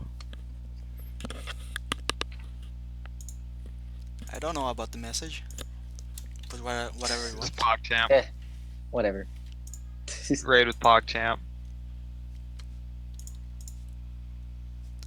Alright. Thank you everyone for watching. Thank you guys for watching. This was a lot of fun. Yep. I'm glad everyone enjoyed it. It's a lot of fun to make. I spent like, I don't know, over a year on this routing and everything. That was a great run. Great task. Alright, gonna cut stream now. See you guys there.